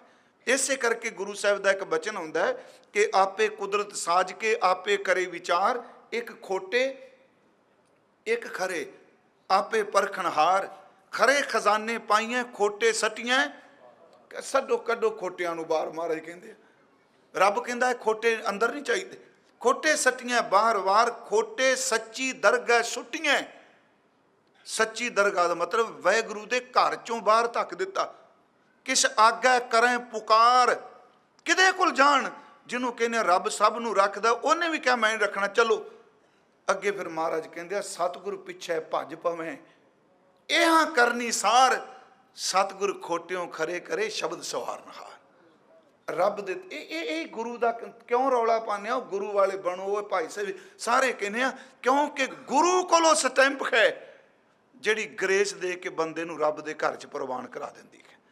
पर उत्थे भी हुक्म मनना पैंदा है। गुरु साहब ने इत्थे बख्शिश की, सुनो फिर एक ना हुक्मी बख्शिश एक हुक्मी सदा भवाइयां है। हुक्म है अंदर सबको मैं भी तुसी भी। मैं कहा मैं नहीं मानता, वो कहेगा काठ की पुत्री कहाँ करे बपरी खिलावन हारो जाने। तू स्टेज ते बोली जा रहे हैं काठ की पुतली, जे मैं चाह कल तक तू नहीं बोल सकेगा। असी साड़ी कोई समर्था है? बिल्कुल नहीं। महाराज शब्द वरत रहे आ, कहन लगे हुक्म है अंदर सब को, बाहर हुक्म ना कोई। गुरु नानक साहब ने हुक्म नूं इस तरह स्वीकार किया। मैं एक उदाहरण आप जो चमासा आया जी, जदों बारिश बहुत पैंदी सी ना, तो गुरु साहब जी ने भाई साहब नाल ने, भाई मरदाना जी जन्म साखियां पढ़ने जदों अज सवेरे शुरू किया, भाई बाला जी का जिक्र आउंदा है जी, भाई साहब का, उन्हां दा जन्म स्थान, उन्हां दा खूह चंद्रभान का पुत्र है संधू का, ते खडूर साहब उन्हें बयाना किया है। भाई मूला भी जाता एक बारी नाल, सैदो की ओदा जिक्र भी जन्म साखी कर दी। पर ज़्यादा समा भाई मरदाना जी दातार जी की कृपा नाल मैं कंध साहब गुरुद्वारे कथा करन गया, तो उत्थे मैं एक बेनती की। गुरु नानक साहब ने लंबियां उदासियां कीतियां बहुत, 3 खास करके, चौथी पंजाब फेरी है। पर जिस दिन भाई मरदाना शरीर छड्ड गया, बाबा जी ज़्यादा दूर नहीं गए। किन्नी को मुहब्बत सी जां उहदी बख्शिश। मीह बड़ा पै रहा है, तो तुहानूं पता है मीह दुख भी है तो मीह सुख भी है। बाबा जी कहा नानक सावण जे वसै, चहूँ उमाहा होए, नागा मिर्गा मच्छियां रस्सियां कर तन होए। कहते वही मीह पै, 4 खुश ने, नाग खुश ने, मिर्ग खुश ने, मच्छियां खुश ने, तो जिन्हों को 4 पैसे ने कहते हुण वोटिंग करांगे, चंगा मीह पिया है, इस तरीके पैसे वाली बाहर निकलेगा। नाग खुश तां ने कि भंग भुजदी पई सी, बाहरों कोई लभदा ही नहीं, सोके ने सब कुछ साड़िया। तो मैं कई बारी सोचना अपने, जदों मीह पैंदा सी ना, कणकां गाह लैंदे सन सौण वस के, खुड्डां बड़ियां हुंदियां सन कणक दे वाढे च। जदों मीह पैना उदों चूहे सारे बाहर निकले, नाग इन्ने खुश हुंदे सन, हुण तां घर ही सब कुछ मिलदा पिया, उन्हां नूं प्रसन्नता खाना मिलना। मिर्ग खुश ने, खरा घाह होवेगा, मच्छियां खुश ने, ते रसीए खुश ने जिन्हां दे घर धन है, क्योंकि वह खुश ने। जे पई भी जाए तां किहड़ी गल। पर महाराज कहते 4 ऐसे ने जिहड़े बड़े दुखी हुंदे ने। नानक सावन जे वसै, चौं विछोड़ा होए, गाई पुत्तां निर्दना पंथी चाकर होए। गाई पुत्तां दा अर्थ बलद, ढग्गे बैल, वो बड़े दुखी सन। जदों जेठ से आराम नाल तू थले बन के पट्ठे पाने, वो भी खुश सन भी सवेरे भी गतावा कर जांदे। गतावा शब्द वरते होने तुहाडे, भी सवेरे शामी पानी पूनी पिआंदे आ सब कुछ। जदों मीह पैंदा है वो भी दुखी हो जाते हैं, हुण पैली बत्तर आ गई, साडी बस होवेगी, सारा सारा दिन जिउणा इन्हें। गाई पुत्तां निर्दना, जिहड़ा गरीब ने दिहाड़ी करके खानी, उहदे लई सौण रिमझिमा नहीं। वो कहंदा मेरा बनेगा कि जे मीह पै गया, मैनूं दिहाड़ी कोई नहीं मिलनी। गाई पुत्तां निर्दना पंथी, जिहड़े सफर च ने, उन्हां लई मुसीबत खड़ी हुंदी है, नदियां भर जांदियां ने। ते चौथा चाकर, ये विशा नहीं वैसे मेरा, ये भी सच्ची जे मैं अर्थ बड़ी वारी कीते, मैं गुरु साहब की जूरी च कहना, तसल्ली कोई नहीं हो रही किसी टीके नूं पढ़ के, भाव अर्थ की होणगे। सीधे सीधे अर्थ बड़े सौखे ने। गाई पुत्तां निर्दना पंथी चाकर, मीह जिन्ना मर्जी पै जाए, नौकर ने पट्ठे वढ के लियाउने, भावें गोडे गोडे पानी च जाए। बारिश बड़ी पई, ते भाई मरदाना साहब ने एक बचन क्या, हुक्म की गल सुनियो। कह लगे महाराज इन्ना मीह पैंदा पिया, आपां चलीए तलवंडी टिकीए, किते आपां टिक जाइए महाराज। गुरु साहब हस पे, कह लगे नहीं मरदानिया, असीं टिक नहीं सकते। कहंदा अपने सिर ते कोई भार थोड़ा। महाराज हस पे, कह लगे नहीं, इन्नी देर नूं की होया, दोपहर नूं एक हरकारा लंघिया। हरकारा कहंदे सन ये रुके पहुँचाने वाला, संदेशे पुंज, जिन्होंने डाकिया कहने, पोस्टमैन। हरकारा लंघिया, उन्हें गल च झोला पाया सी, झोले च रुके सन, चिट्ठियां सन। वो भी रुक गया थोड़ा जिहा।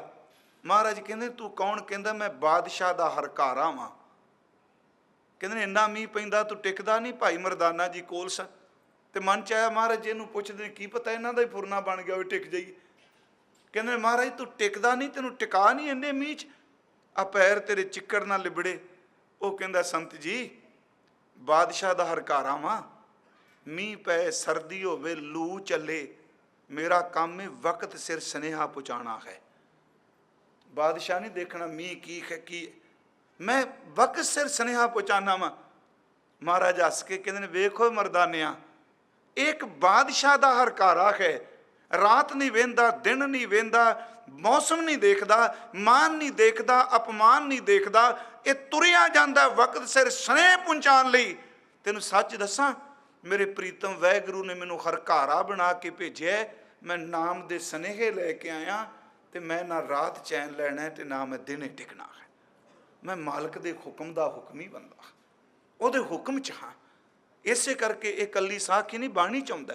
हों ढाडी बेकार कारै लाया, मांझ की वार दी आखिरी पौड़ी है जी। हों ढाडी बेकार कारै लाया, रात द्यों कै वार धुरों फरमाया। ढाडी सच्चै महल खसम बुलाया, सच्ची सिबत सलाह कपड़ा पाया। सच्चा अमृत नाम भोजन आया, गुरमती खादा रज तिनी सुख पाया। ढाडी करै पसाओ शब्द बजाया। मेरा काम ही ये वे। फिर बेनती सुनियो जी, अगला थोड़ा जा आओ होर अगे चलीए, एक पौड़ी असी होर लईए, फिर मैं बाणी च होर अर्ज करना। हुक्म नूं कोई कह ही नहीं सकता। कौन है जी हुक्म नाल मत्था कोई ला सकदा?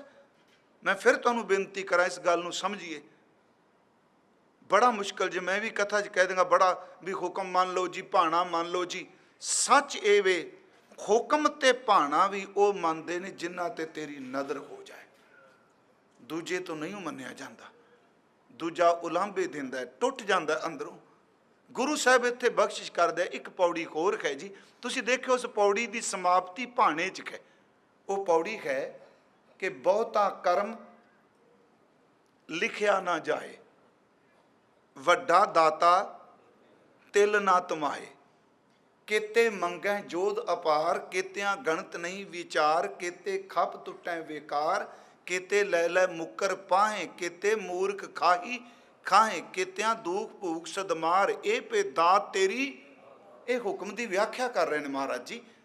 ए पे दात तेरी दातार। पहला ये अर्थ, पहली तुक बहुता कर्म। कर्म बहुता नहीं, हाए नूं औंकड़ जी, बहुता आप बहुता ही कह दें है ना। बहुता कर्म, कर्म का अर्थ है बख्शिश। रब इन्ना वड्डा है, ओदी बख्शिश इन्नी वड्डी है, ओनू हिंदसियां विच अंकां विच लिखे ही नहीं जाता। रब दी दात जी, जिन्ने मर्जी कंप्यूटर ले लो, गिनती मिनती कर लो। बाबा जी ने कह दिता सच है वे, जो कुछ रब ने कीता है कोई भी गिनती मिनती उहदे ते टुकेगी नहीं। बहुता कर्म लिखिया ना जाए, ओदी बख्शिश नूं, बहुती बख्शिश नूं कोई लिख नहीं सकता। अगली गल, वड्डा दाता तिल ना तमाए। तमा दा अर्थ हुंदा लालच। वड्डा दाता वो सब नूं दिंदा पिया। याद रखियो, ये वड्डा दाता क्यों वरतिया, इहदे विच भी रमज है। सौड़े दिल वाले कई बारी उन्हां नूं दिंदे ने जिहड़ी उन्हां दी खां च खां मिलांदे ने। वड्डा दाता होवे जिहड़े निशुकरे ने, रब उन्हां नूं भी दई जांदा है। वो वड्डा दाता शब्द वरतिया। वड्डा दाता तिल ना तमाए। तमा दा अर्थ लालच, उन्होंने तिल जिन्ना लालच नहीं। वैसे इत्थे तमाए का अर्थ निर इच्छत करांगे तो सौखा रहेगा। उन्होंने कोई इच्छा नहीं, उन्होंने कोई इच्छा नहीं गुरुद्वारे च इन्ना इकट्ठ होवे। वाहिगुरू जी, उन्होंने कोई तमा नहीं। वड्डा दाता तिल ना तमाए, केते मंगै जोध अपार। पता नहीं किन्ने को जोधे सूर में अपार दर ते जिन्हां दा पारावार नहीं, वो रब दे दर तो मंगते पे। केते मंगै जोध अपार, केतियां गणत नहीं विचार। ओदियां दातां दी गिनती कोई नहीं, कोई विचार नहीं हो सकती।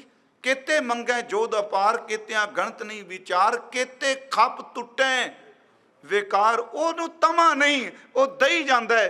पता नहीं किन्ने को धरती च उन्हें पैदा किते ਜਿਹੜੇ रज के ਉਹਦਾ सब कुछ मानते ने।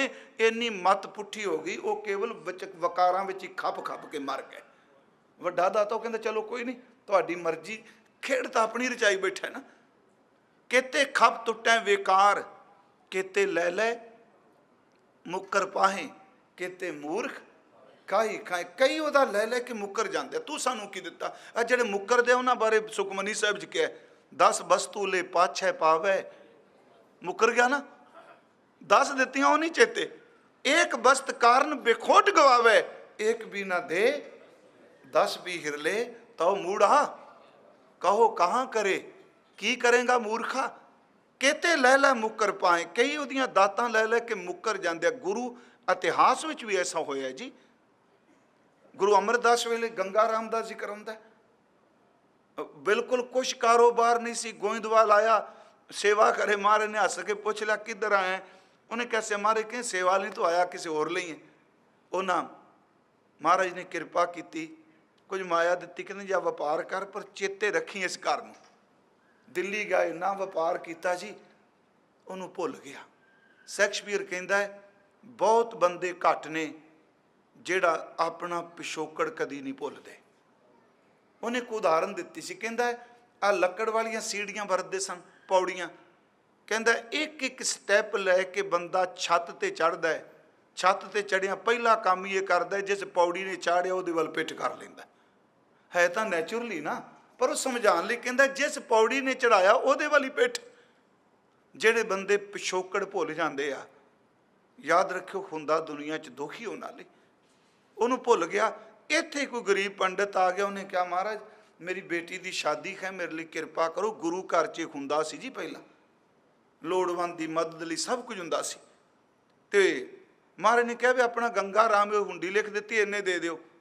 वो चला गया, वो कोल उन्हें हुंडी देखी, इन्ना हंकारी हो गया, कहना अमरदास कौन, गुरु घर केड़ा, कहता वो खाते ही कोई नहीं।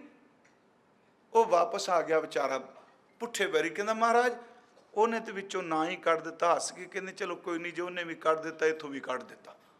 सुहैकन कह दिता, गुरु अमरदास दे बोल अटल समझो कह देना। सच्ची मुच्ची इहो जिहा पुठा गेड़ा गड़िया, सब कुछ चला गया। फिर आया दरबार च, फिर मूँह छपा के करी जाए। गुरु फिर भी दयालु है, कह लगे गंगा राम चेते आ गया इस घर नूं। बस उत्थे फिर किरपा वरती। मेरा ख्याल जे ये ना करदा तो शायद आत्म पद ते ना पहुँचता, व्यापार करी जाता। गुरु साहब ने वरताई, चरना ते डिग्गा। महाराज कहते की कहता हुण वो कुछ नहीं चाहिए जिन्हें तेनू भुला दिता, हुण वो दात दे कदी विसरी ना। महाराज ने मंजी दी उन्होंने। मैं बेनती करा, बड़े ने जी केते लै लै मुकर, भाए केते मूर खाही, खाए केत्या दूख भूख सदमार, ए पे दात तेरी दतार। ये क्यों पौड़ी शुरू की? हम अगली तो के बंद खलासी भाना होए करे सो चंगा मान। हुण इस दोनों गल्लां आईयां, दुख भी आया, भुख भी आया, दाते भी आए, सूरमे भी आए। बंद का अर्थ बंधन, खलासी का अर्थ मुक्ति। तेरी खलासी तां हो सकती है जे तू भाने भी चले।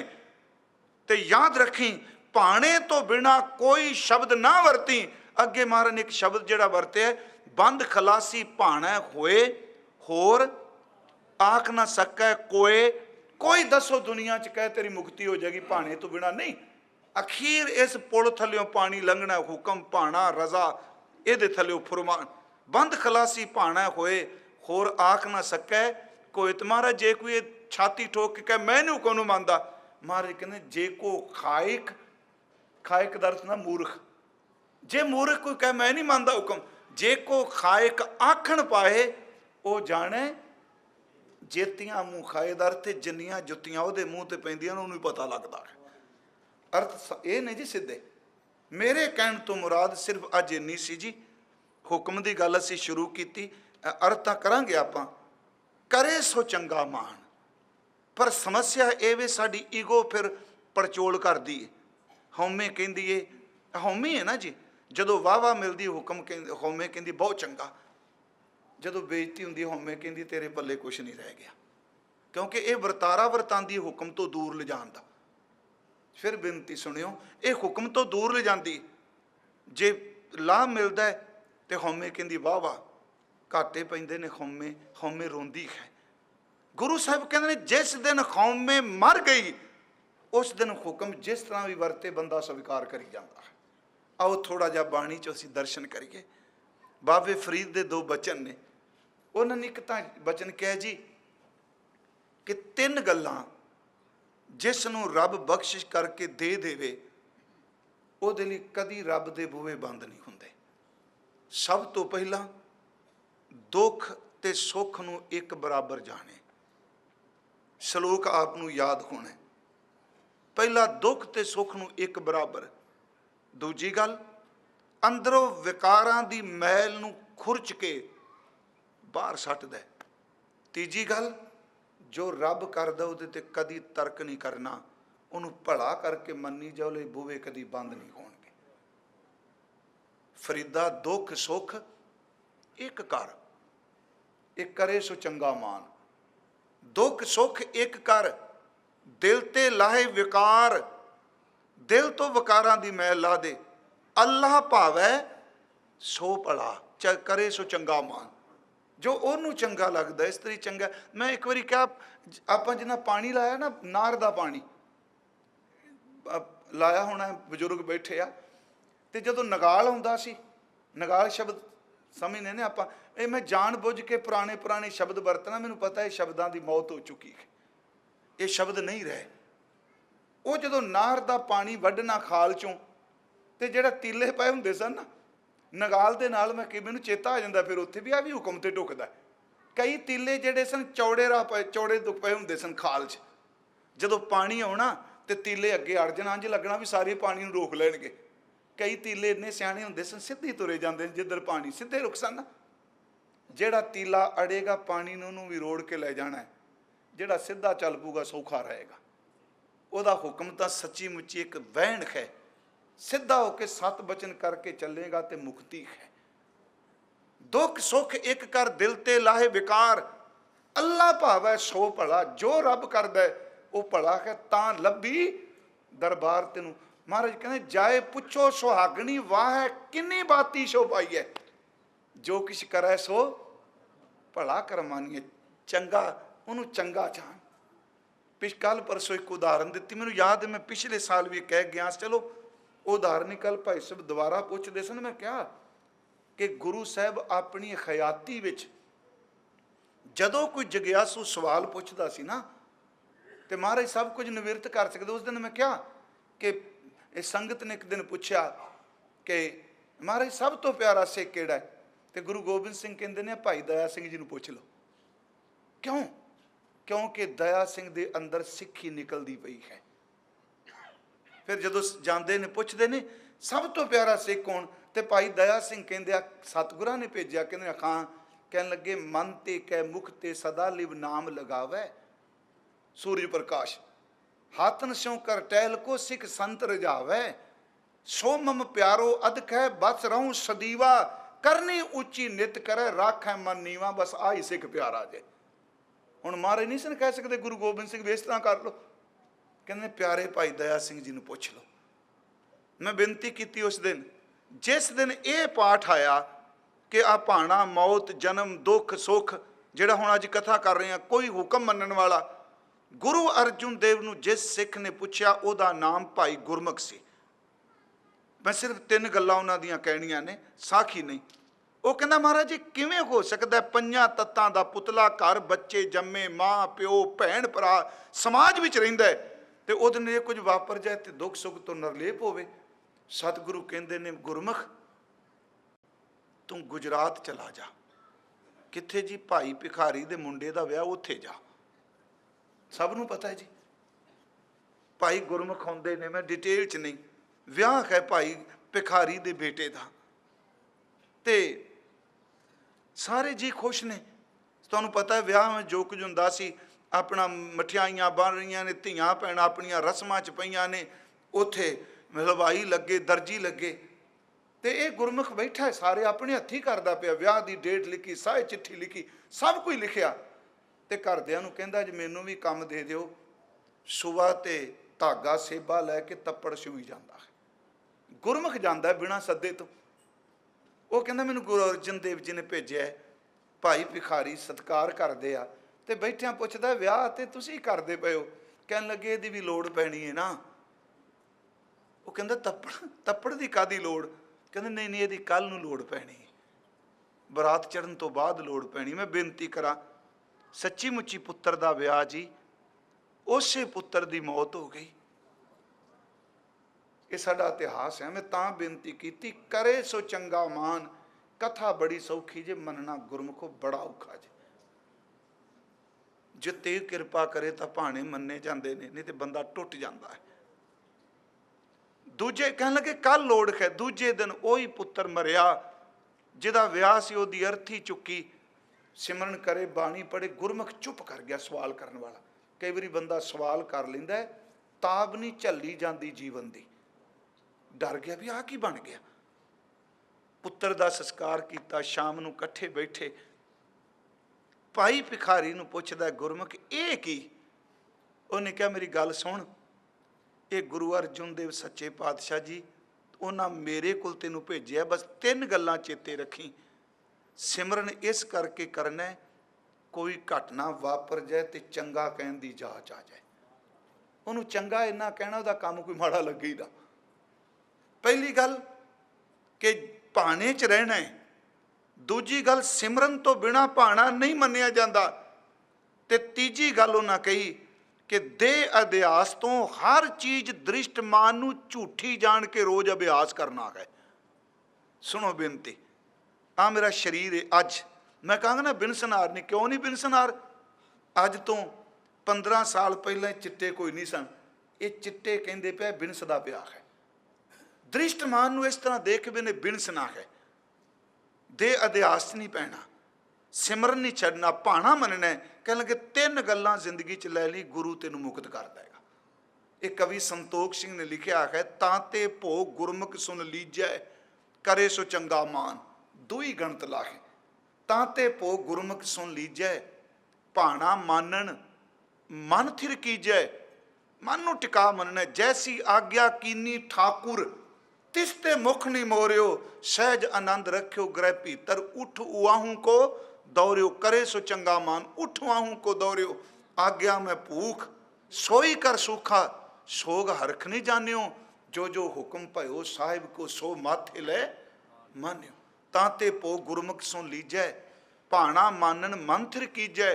ਸਤ ਨਾਮ को सिमरन करनो, तन हंता को हृदय बिसरनो। मुक्ति के मार्गे 3, कहें गुरु अर संत प्रवीण। 3 ਗੱਲਾਂ ਨਹੀਂ। ਜਦੋਂ ਅੱਜ ਵੀ ਮੈਂ ਵਾਚ ਰਿਹਾ ਸਾਂ ਸ਼ਾਮ ਨੂੰ ਇਸ ਕਥਾ ਬਾਰੇ, ਪਤਾ ਨਹੀਂ ਜਦੋਂ ਭਾਣੇ ਦੀ ਗੱਲ ਚੱਲਦੀ ਹੈ ਗੁਰੂ ਗੋਬਿੰਦ ਸਿੰਘ ਸਾਹਮਣੇ ਆ ਜਾਂਦਾ ਕਲਗੀ ਵਾਲਾ।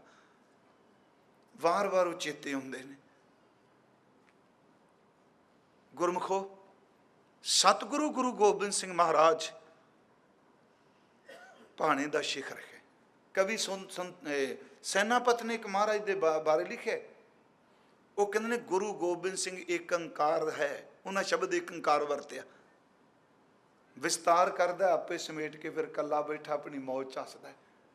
ਕਹਿੰਦਾ ਕਦੀ ਕਿਲੇ ਬਣਾਉਂਦਾ, ਕਦੀ ਘੋੜੇ ਰੱਖਦਾ, ਕਦੀ ਹਾਥੀ ਚੌਰਾ ਕਰਦੇ ਨੇ, ਕਦੀ ਪੁੱਤਰ ਖੇਡਦੇ ਨੇ, ਕਦੀ ਬੱਚਾ ਮੋਢਿਆਂ ਤੇ ਚੜ੍ਹਦਾ, ਤੇ ਕਦੀ ਉਹ ਸਮਾਂ ਹੁੰਦਾ ਬੱਚਿਆਂ ਨੂੰ ਮੋਢੇ ਲਾਉਣ ਦਾ ਵੀ ਵਕਤ ਨਹੀਂ ਮਿਲਦਾ, ਸਮਾਂ ਹੀ ਨਹੀਂ ਮਿਲਦਾ।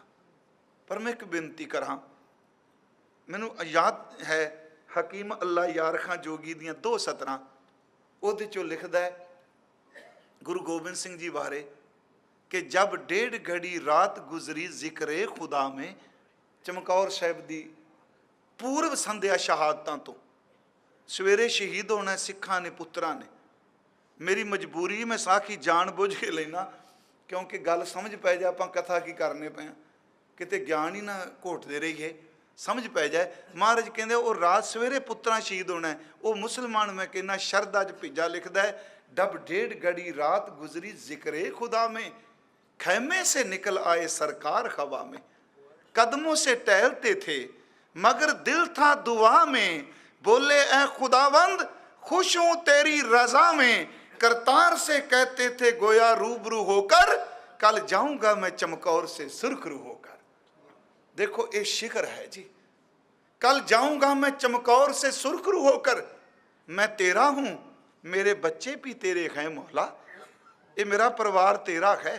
मैं तेरा हूं, मेरे बच्चे भी तेरे हैं मौला। थे तेरे हैं तेरे, रहेंगे तेरे दाता। जिस हाल में रखे वही हाल है अच्छा, जुज शुक्र के आने का जुबां पर नहीं शिकवा।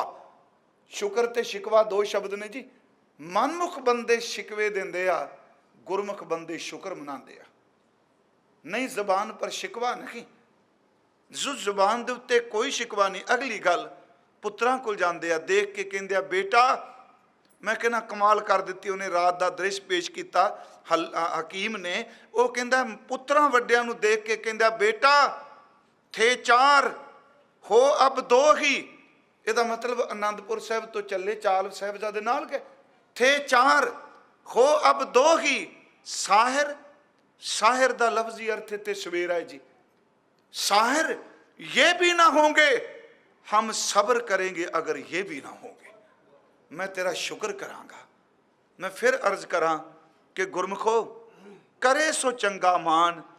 बाबा जी का एक होर शब्द है फरीद साहब का शलोक, दरिया वग रहा है ना, आप भी कई बार जो मौसम मुसम खराब हो जाए कहने रब की करोपी आ गई, इन्ना काम वधिया बनाया, मीह पै गया, तंबू भिज गए, लंगर का प्रबंध नहीं हो सकिया। मेरा ख्याल ਇਹਦਾ उत्तर भी बाणी नहीं दिता।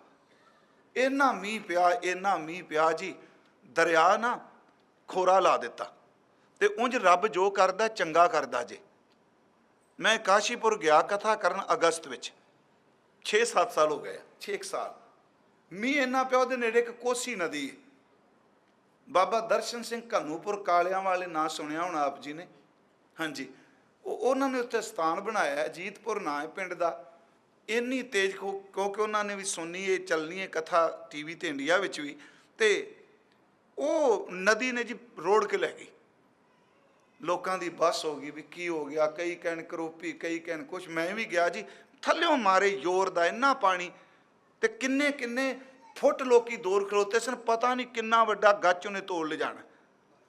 मेरे मन च बड़ा आया भी रब्बा वाहिगुरू तेरी खेड। फिर मैं उत्थे चलो शलोक किया, तो जदों मैं हुण पुछया जाके मैं भी उन्होंने विचारियां दा की बनिया, वो कहंदे वो तो करोड़ापति बन गए। मैं क्या पहली सारी रुड़ गई, कहते उतली मिट्टी रुड़ गई, इन्ना रेता आ गया, एक एक एकड़ विचों करोड़ा करोड़ा कमाए ने। तो जिदन वगदा पे उस उदन सारे गालां कढ़दे सन। ਉਹਦੀ खेड का कोई पता नहीं। असी उस न्याणे की तरह वां जी, जिन्हों माँ कहती है पुत्र कुल्फी ना खा, तो वह रोंदा है, ये समझदा मेरी माँ मेरी दुश्मन है। तो जिदन आप प्यो बनता उदन अपने न्याणे नूं कहंदा ना खाओ बीमार हो जाओगे, क्योंकि तो बेसमझी है ना, समझ पै जाती। फिर कहंदा नहीं वो ठीक सी। इस तरह गुरमुखो जिन्नी देर तक भाणे की समझ नहीं, उन्नी देर तक कल्पना है। जिसनों समझ आ गई कहंदा नहीं ठीक ही है। वो दरिया वगे जी जोर जोर दी, ते जदों किनारा रोड़िया तो दशवेश ने कहा कंधी वह ना ढाए तो भी लेखा दे बिना। कंधी दर थे किनारे, दरिया तू किनारियां नूं ढा रहा, तेनू लेखा देना पेगा। कंधी वह ना ढाए तो भी लेखा दे बिना। अगों दरिया कहंदा दरवेश जिधर रब रजाए वहन तंदाऊं गौं करे, मैनू क्यों लेखा देना पैना। ਉਹਨੂੰ ਪੁੱਛ ਜਿਹੜਾ ਭੈ ਵਿੱਚ ਪਵਨ ਵਹਿ, ਅਸੀਂ ਪੜ੍ਹਦੇ ਲੱਖ ਦਰਿਆਓ, ਇਹਨੇ ਦਰਿਆਓ ਦੇ ਭੈ 'ਚ ਮੇਰੇ ਪੱਲੇ ਕੀ ਹੈ। ਜਿੱਧਰ ਰੱਬ ਰਜਾਏ ਵਹਿਣ ਤੰਦਾਊਂ ਗੌਂ ਕਰੇ। ਇਹਨੂੰ ਫਿਰ ਗੁਰਮੁਖ ਪਿਆਰਾ ਪਰਮ ਅਵਸਥਾ ਤੇ ਪਹੁੰਚਿਆ, ਕਹਿੰਦਾ ਹੈ ਕਹਿਨ ਕਹਾਵਨ ਕੋ ਕਈ ਕੇਤੈ ਕਰੇ ਸੋ ਚੰਗਾ ਮਾਨ। ਕਹਿਨ ਕਹਾਵਨ ਕੋ ਕਈ ਕੇਤੈ, ਕਹਿਨ ਨੂੰ ਸਾਰੇ ਕਹਿੰਦੇ ਮੈਂ ਮਹਾਂਪੁਰਖ ਮੈਂ ਪਹੁੰਚੇ ਹੋਏ ਬੰਦੇ। ऐसो जन बिरलो है सेवक जो तत् जोग को बेता है, जिहड़ा तत् जोग नूं जानदा। कौन जी? दुख नाही सब सुख ही है रे, करे सो चंगा मान। दुख नाही कोई विरलो, मारे ने क्या सारे नहीं। ऐसो जन बिरलो है सेवक जो तत् जोग को बेता है। दुख नाही नहीं, दुख नहीं, सब सुख ही है रे, एक है एक ही नेत है। नेते का अर्थ नेत्र, इको एक ही नेत्रा रजदा है। बुरा नहीं सब भला ही है रे, हार नहीं सब जित है। इस हार विचों भी जित है। अज सतगुरु ने बख्शिश की, ये बचन किया करे सो चंगा मान। करे का अर्थ जो वाहिगुरू जी करते पे आ, जो कर रहे उन्होंने चंगा ही कहना शुरू कर दे, भला कहन लग पो। करे सो चंगा मान, जो कर रहा है चंगे ही कर रहा है, भला ही कर रहा है। इस करके जो 12 माह तुखारी पढ़ने ना जी, वो महाराज भला शब्द वरतते चेत भला, वैसाख भला। महाराज उंज वै साडे सारे कहते 3 भब्बे याद रखो। तो मैं एक दिन बेनती की भी जे 2 होर मिला दी तो होर चंगा हो जाएगा, है कि नहीं जी। भला भुला यही कहने ना जी, भला भुला तो भाना तो एक भगती भी नाल लाइए। ये 3 तां बनने जे भगती होगी, तो भगती तां होनी जे भावना होगी। इनू इंज करिए भावना भगती भुला भला तो भाना, ये 5 बड़े फिट बहणगे। जे भावना कोई नहीं भगती कोई नहीं, ਤੇ ਗੁਰਮੁਖੋ ਚੇਤੇ ਰੱਖਿਓ, ਜੇ ਭਗਤੀ ਕੋਈ ਨਹੀਂ ਤੇ ਭਾਣਾ ਕੋਈ ਨਹੀਂ ਮੰਨਿਆ ਜਾਣਾ, ਮਜਬੂਰੀ ਹੁੰਦੀ ਹੈ। ਬੰਦੋ ਬਾਹਰੋਂ ਕੋਈ ਨਹੀਂ ਜੇ ਰੋਂਦੇ, ਨਹੀਂ ਜੇ ਮੈਂ ਭਾਣਾ ਮੰਨਿਆ ਅੰਦਰੋਂ ਇਹੋ ਜਿਹੀ ਬਿਮਾਰੀ ਲੱਗਦੀ, ਕਈ ਵਾਰੀ ਪੁੱਤ ਤੋਂ ਬਾਅਦ ਹੀ ਨਾਲ ਚਲਾਣਾ ਕਰ ਜਾਂਦਾ, ਕਿਉਂਕਿ ਅੰਦਰੋਂ ਤਿਆਰੀ ਕੋਈ ਨਹੀਂ ਨਾ। ਗੁਰੂ ਸਾਹਿਬ ਕਹਿੰਦੇ ਨੇ ਜੋ ਕਰਦਾ ਉਹਨੂੰ ਭਲਾ ਮੰਨ। ਇਸੇ ਕਰਕੇ ਗੁਰੂ ਰਾਮਦਾਸ ਜੀ ਕਹਿੰਦੇ ਆ, ਕੀਤਾ ਕਰਨਾ ਸਰਬ ਰਜ਼ਾਈ, ਕਿਛ ਕੀਚੈ ਜੇ ਕਰ ਸਕੀਐ, ਆਪਣਾ ਕੀਤਾ ਕਿਛੂ ਨਾ ਹੋਵੈ, ਜਿਉ ਹਰ ਭਾਵੈ ਤਿਉ ਰਖੀਐ। ਜਿਉਂ ਜਿਉਂ ਤੇਰਾ ਹੁਕਮ ਤਿਵੇਂ ਤਿਉ ਹੋਵਣਾ, ਜੈ ਜੈ ਰੱਖੈ ਆਪ ਤੈ ਜਾਏ ਖੜੋਵਣਾ। ਕਾਰਨ ਕਰਤਾ ਜੋ ਕਰੈ। ਭਾਈ ਗੁਰਦਾਸ ਸਾਹਿਬ ਇੱਥੇ ਗੁਰਮੁਖੋ, ਇੱਕ ਦਿਨ ਮੈਂ ਕਿਹਾ ਵੀ ਸ਼ੁਕਰਾਨੇ ਦੀ ਕਥਾ ਕੀਤੀ ਕਲਕੱਤਾ 7 ਦਿਨ, 7 ਦੀਵਾਨ ਸਨ। ਭਾਣੇ ਦੀ ਤਰ੍ਹਾਂ ਸ਼ੁਕਰਾਨਾ ਵੀ ਅਸੀਂ ਸੁੱਖ ਨਾਲ ਜੋੜਿਆ ਵੀ ਜੇ ਆ ਮਿਲਿਆ ਤੇ ਸ਼ੁਕਰਾਨਾ ਹੈ। ਉੱਥੇ ਭਾਈ ਸਾਹਿਬ ਕਹਿੰਦੇ ਆ, ਕਾਰਨ ਕਰਤਾ ਜੋ ਕਰੇ। ਜੋ ਕਰੇ ਦੇ ਵਿੱਚ ਦੁੱਖ ਵੀ ਹੈ। ਜੋ ਕਰਤਾ ਵੀ ਕਰੇ, ਸਿਰ ਧਰਮ ਮਨ ਕਰੇ ਸ਼ੁਕਰਾਨਾ, ਰਾਜੀ ਹੋਏ ਰਜ਼ਾਏ ਵਿੱਚ ਦੁਨੀਆ ਅੰਦਰ ਜਿਉ ਮਹਿਮਾਨਾ। ਜੋ ਉਹਦੀ ਰਜ਼ਾ ਹੈ, ਕਰੇ ਸੋ ਚੰਗਾ ਮਾਨ, ਜੋ ਕਰਦਾ ਉਹਨੂੰ ਚੰਗਾ ਮਾਨ। ਦੂਈ ਗਣਤ ਲਾਹੇ। ਆ ਜਿਹੜੀਆਂ ਗਿਣਤੀਆਂ ਮਿੰਤੀਆਂ ਕਰਨਾ, ਅੰਜ ਨਾ ਹੁੰਦਾ ਅੰਜ ਹੋ ਜਾਂਦਾ, ਅੰਜ ਨਾ ਹੁੰਦਾ ਅੰਜ ਹੁੰਦਾ। ਸੱਚੀ ਮੈਨੂੰ ਤੇ ਇੰਨਾ ਇਸ ਧੀਰ ਦਿੱਤਾ ਤੁਕ ਨੇ। ਮਹਾਰਾਜ ਕਹਿੰਦੇ ਛੱਡ ਦੇ ਗਿਣਤੀਆਂ ਮਿੰਤੀਆਂ, ਜੋ ਰੱਬ ਕਰਦਾ। ਉਹ ਸਿਆਣੇ ਕਹਿੰਦੇ ਸਨ, ਬੋਰਡ ਦੇ ਥੱਲੇ ਸੁੱਤਾ ਸੀ ਬੰਦਾ ਗਿਣਤੀਆਂ ਮਿੰਤੀਆਂ ਕਰਨ ਵਾਲਾ, ਤੇ ਗਰਮੀ ਬੜੀ ਸੀ, ਜੇਠ ਦਾ ਮਹੀਨਾ ਸੀ, ਹਦਵਾਣੇ ਸਨ ਜੀ ਉਦੋਂ। ਹਦਵਾਣਾ ਜੇ ਕਹਿੰਦੇ ਆ ਕਿ ਨਹੀਂ ਆਪਾਂ, ਤਰਬੂਜ, ਹਾਂਜੀ ਉਹ ਹਦਵਾਣਾ ਸੀ। ਤੇ ਥੱਲੇ ਵੇਲਾਂ, ਬੋਰਡ ਦੇ ਥੱਲੇ ਵੇਲ, ਤੇ ਵੇਖ ਕੇ ਕਹਿੰਦਾ ਰੱਬਾ ਸਾਡੀ ਸਲਾਹ, ਮਜ਼ਾਕ ਹੀ ਕੀਤਾ, ਸਾਡੀ ਸਲਾਹ ਲੈਂਦਾ। ਵੇਲ ਇੰਨੀ ਕੁ ਪਤਲੀ ਤੇ ਫਲ ਇੰਨਾ ਵੱਡਾ, ਆ ਉੱਤੇ ਬੋਰਡ ਦਾ ਰੁੱਖ ਏਡਾ ਵੱਡਾ ਤੇ ਫਲ ਇੰਨਾ ਕੁ। ਕਹਿੰਦਾ ਇਹ ਕਿਹੜੀ ਤੇਰੀ ਖੇਡ। ਫੁਰਨਾ ਬਣਾ ਕੇ ਸੌਂ ਗਿਆ। ਸੁੱਤੇ ਦੇ ਨੱਕ ਤੇ ਉੱਤੋਂ ਵੱਜੀ ਨਿੱਕੀ ਜੀ ਗੋਲ, ਉਹ ਬੋਰਡ ਦਾ ਫਲ ਵੱਜਾ ਨੱਕ ਦੀ ਕਰੂੰਬਲੀ ਤੇ ਨਾਲ ਹੀ ਪਾਣੀ ਆ ਗਿਆ। ਉੱਠ ਕੇ ਕਹਿੰਦਾ ਮੈਨੂੰ ਮਾਫ ਕਰ ਦੀ, ਜੇ ਦਵਾਣਾ ਲੱਗਾ ਹੁੰਦਾ ਮੈਂ ਮਰ ਜਾਣਾ ਸੀ। ਇਹ ਨਿੱਕਾ ਜੀ ਹੈ ਨਾ।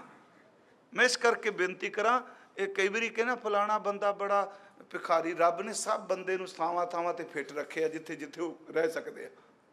ਜੇ ਬੰਦੇ ਕਿ ਨਾ ਕਹਿੰਦੇ ਮੇਰੇ ਹੱਥੇ ਸਭ ਕੁਝ ਹੋਵੇ ਤਾਂ ਬਾਬਾ ਜੀ ਕਹਿੰਦੇ ਇਸਕੇ ਹੱਥ ਹੋਏ ਤਾਂ ਸਭ ਕੁਝ ਲੈ, ਤੈਨੂੰ ਤਾਂ ਹੀ ਥੱਲੇ ਰੱਖਿਆ, ਤੂੰ ਬੰਦਾ ਬਣਿਆ ਰਹੋ। ਜੇ ਤੇਰੇ ਹੱਥ 'ਚ ਹੋਏ ਤੂੰ ਰੋਟੀ ਖੋਲਾਂਗਾ ਲੋਕਾਂ ਤੋਂ। ਮੈਂ ਇਸ ਕਰਕੇ ਬੇਨਤੀ ਕੀਤੀ, ਜੋ ਕਰਦਾ ਬਿਲਕੁਲ ਠੀਕ ਕਰ ਰਿਹਾ। ਦੂਈ ਗਣਤ ਲਾ, ਇਹ ਗਿਣਤੀਆਂ ਮਿੰਤੀਆਂ ਛੱਡ। ਤੂੰ ਅੰਜ ਨਾ ਕਰ, ਅੰਜ ਕਰ ਲੈਂਦਾ ਵੀ ਹੁਣ ਸਾਡੇ ਕਹਿੰਦਾ ਜੇ ਮਹਾਰਾਜ ਆ ਨਾ ਕਹਿੰਦੇ ਸਾਰੀ ਦੁਨੀਆ ਸਿੱਖ ਹੋਣੀ ਸੀ। ਚੇਤੇ ਰੱਖਿਓ, ਉਹ ਜੀ ਸਾਰੀ ਦੁਨੀਆ ਨੂੰ ਬਾਬੇ ਸਿੱਖ ਮੰਨੇ ਹੀ ਨਹੀਂ। ਹੁਕਮ ਹੈ ਕਰੇ ਸੋ ਚੰਗਾ ਮਾਨ, ਜੋ ਕਰ ਰਿਹਾ ਹੈ ਉਹਨੂੰ 7 ਬਚਨ ਕਰਕੇ ਮੰਨ। ਇਹਨੂੰ ਬਾਬਾ ਜੀ ਨੇ ਕਿਹਾ, ਫਰਮਾਨ ਤੇਰਾ ਸਿਰੇ ਉੱਪਰ, ਫਿਰ ਨਾ ਕਰਤ ਵਿਚਾਰ। ਕਬੀਰ ਸਾਹਿਬ, ਤੂੰ ਹੀ ਦਰਿਆ ਤੂੰ ਹੀ ਕਰਿਆ, ਤੁਝੇ ਤੇ ਨਿਸਤਾਰ, ਬੰਦੇ ਬੰਦਗੀ ਇਖਤਿਆਰ। ਸਾਹਿਬ ਰੋਜ਼ ਧਰੋ ਕੇ ਪਿਆਰ। ਬੇਨਤੀ ਹੈ ਕਰੇ ਸੋ ਚੰਗਾ ਮਾਨ, ਜੋ ਕਰ ਰਿਹਾ ਚੰਗਾ ਚੰਗਾ ਕਹਿਣ ਲੱਗ ਪਓ। ਤੇ ਮਹਾਰਾਜ ਕਹਿੰਦੇ ਦੂਈ ਗਣਤ ਲਾਹੇ, ਅੰਦਰ ਦੀ ਗਿਣਤੀ ਮਿੰਤੀ ਛੱਡ ਤੂੰ। ਇਹ ਕਿਉਂ ਹੋ ਗਿਆ? ਅੱਗੇ ਮਹਾਰਾਜ ਕਹਿੰਦੇ ਫਿਰ ਇੱਕ ਕੰਮ ਕਰ, ਜੇ ਗਿਣਤੀ ਮਿੰਤੀ ਛੱਡਣੀ ਹੈ ਨਾ, ਆ ਬੇਨਤੀ ਕਰ ਲੱਗ ਪਓ। ਕੀ? ਆਪਣੀ ਐੜੇ ਨੂੰ ਕੰਨਾ ਨਹੀਂ ਹੈਗਾ ਜੀ, ਆਪਣੀ ਨਹੀਂ ਹੈਗੀ, ਨਾ ਹੈ ਆਪਣੀ। ਨਦਰ ਨਿਹਾਲ, ਵਾਹਿਗੁਰੂ ਤੂੰ ਆਪਣੀ ਨਦਰ ਭਰ ਕੇ ਵੇਖ, ਆਪਣੀ ਬਖਸ਼ਿਸ਼ ਕਰ, ਬਖਸ਼ ਭਰੀ ਨਜ਼ਰ ਨਾਲ ਦੇਖ। ਆਪੇ ਲਹੋ ਲਾਏ, ਆਪਣੀ ਨਜ਼ਰ ਨਾਲ ਦੇਖੋ ਤੁਸੀਂ, ਤੇ ਕਿਰਪਾ ਕਰੋ ਆਪਣੀ ਨਜ਼ਰ ਨਾਲ ਸਾਨੂੰ ਆਪਣੇ ਲੜ ਲਾ ਲਓ। ਇਹਦਾ ਮਤਲਬ ਹੁਣ ਸੁਣਿਓ, ਕਰੇ ਸੋ ਚੰਗਾ ਮਾਨ ਹੁਕਮ ਹੋ ਗਿਆ, ਆਪਣੀ ਨਦਰ ਨਿਖਾਲ ਖੌਮੇ ਵਿਸਰਜਨ ਹੋ ਗਈ। ਮੈਂ ਮਰ ਗਈ, ਮੈਂ ਲੱਗ ਹੀ ਨਹੀਂ ਸਕਦਾ। ਆਪ ਲੀਏ ਲੜ ਲਾਏ ਦਰ ਦਰਵੇਸ਼, ਤਿਨ ਧਨ ਜਣੇਂਦੀ ਮਾਊ ਆਏ ਸਫਲ ਸੇ। ਆਪ ਲਿਹੋ ਲੜ ਲਾਏ, ਵਾਹਿਗੁਰੂ ਆਪਣੀ ਨਦਰ ਨਿਖਾਲ, ਆਪੇ ਲਿਹੋ ਲਾਏ, ਆਪਣੀ ਨਦਰ ਕਰੋ, ਸਾਨੂੰ ਟੁੱਟਿਆਂ ਨੂੰ ਤੁਸੀਂ ਜੋੜ ਲਓ, ਸਾਡੇ ਕੋਲ ਕੀ ਹੈ। ਤੇ ਸੱਚੀ ਮੁੱਚੀ ਇਕਬਾਲ ਦਾ ਇੱਕ ਸ਼ੇਰ ਹੈ, ਉਹ ਕਹਿੰਦਾ ਹੈ, ਖਿਰਦ ਕੇ ਪਾਸ ਖਬਰ ਕੇ ਸਵਾਏ ਕੁਛ ਔਰ ਨਹੀਂ, ਤੇਰਾ ਇਲਾਜ ਅਬ ਨਜ਼ਰ ਕੇ ਸਵਾਏ ਕੁਛ ਔਰ ਨਹੀਂ। ਇਹਦਾ ਮਤਲਬ ਵਿਦਵਾਨਾ, ਤੇਰੇ ਕੋਲ ਅੱਖਰ ਬੜੇ ਨੇ, ਤੂੰ ਹੁਣ ਰੱਬ ਅੱਗੇ ਅਰਦਾਸ ਕਰ, ਤੇਰੇ ਤੇ ਨਜ਼ਰ ਕਰੇ, ਅੱਖਰਾਂ ਨੇ ਤੈਨੂੰ ਡੋਬ ਦਿੱਤਾ ਹੀ, ਤੇਰਾ ਇਲਾਜ ਕੇਵਲ ਉਹਦੀ ਨਜ਼ਰ ਹੈ। ਤੇ ਇੱਥੇ ਮੈਂ ਇੱਕ ਦਿਨ ਕਿਹਾ ਸੀ, ਨਜ਼ਰ ਮੰਗੀਏ ਨਾ ਜੀ, ਉਹਦੇ 'ਚ ਬੜੀ ਛੂਟ ਜੇ।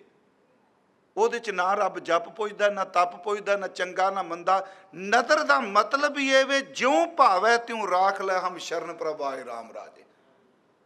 ਨਦਰ ਦਾ ਅਰਥ ਹੈ ਕਿ ਕਿਰਪਾ ਕਰੋ ਦੀਨ ਕੇ ਦਾਤੇ, ਮੇਰਾ ਗੁਣ ਬਿਲਕੁਲ ਕਾਂਟਾ ਫੇਰ ਦੇ, ਮੇਰਾ ਚੈਪਟਰ ਨਾ ਖੋਲੀ, ਤੂੰ ਆਪਣੇ ਵੱਲ ਵੇਖ।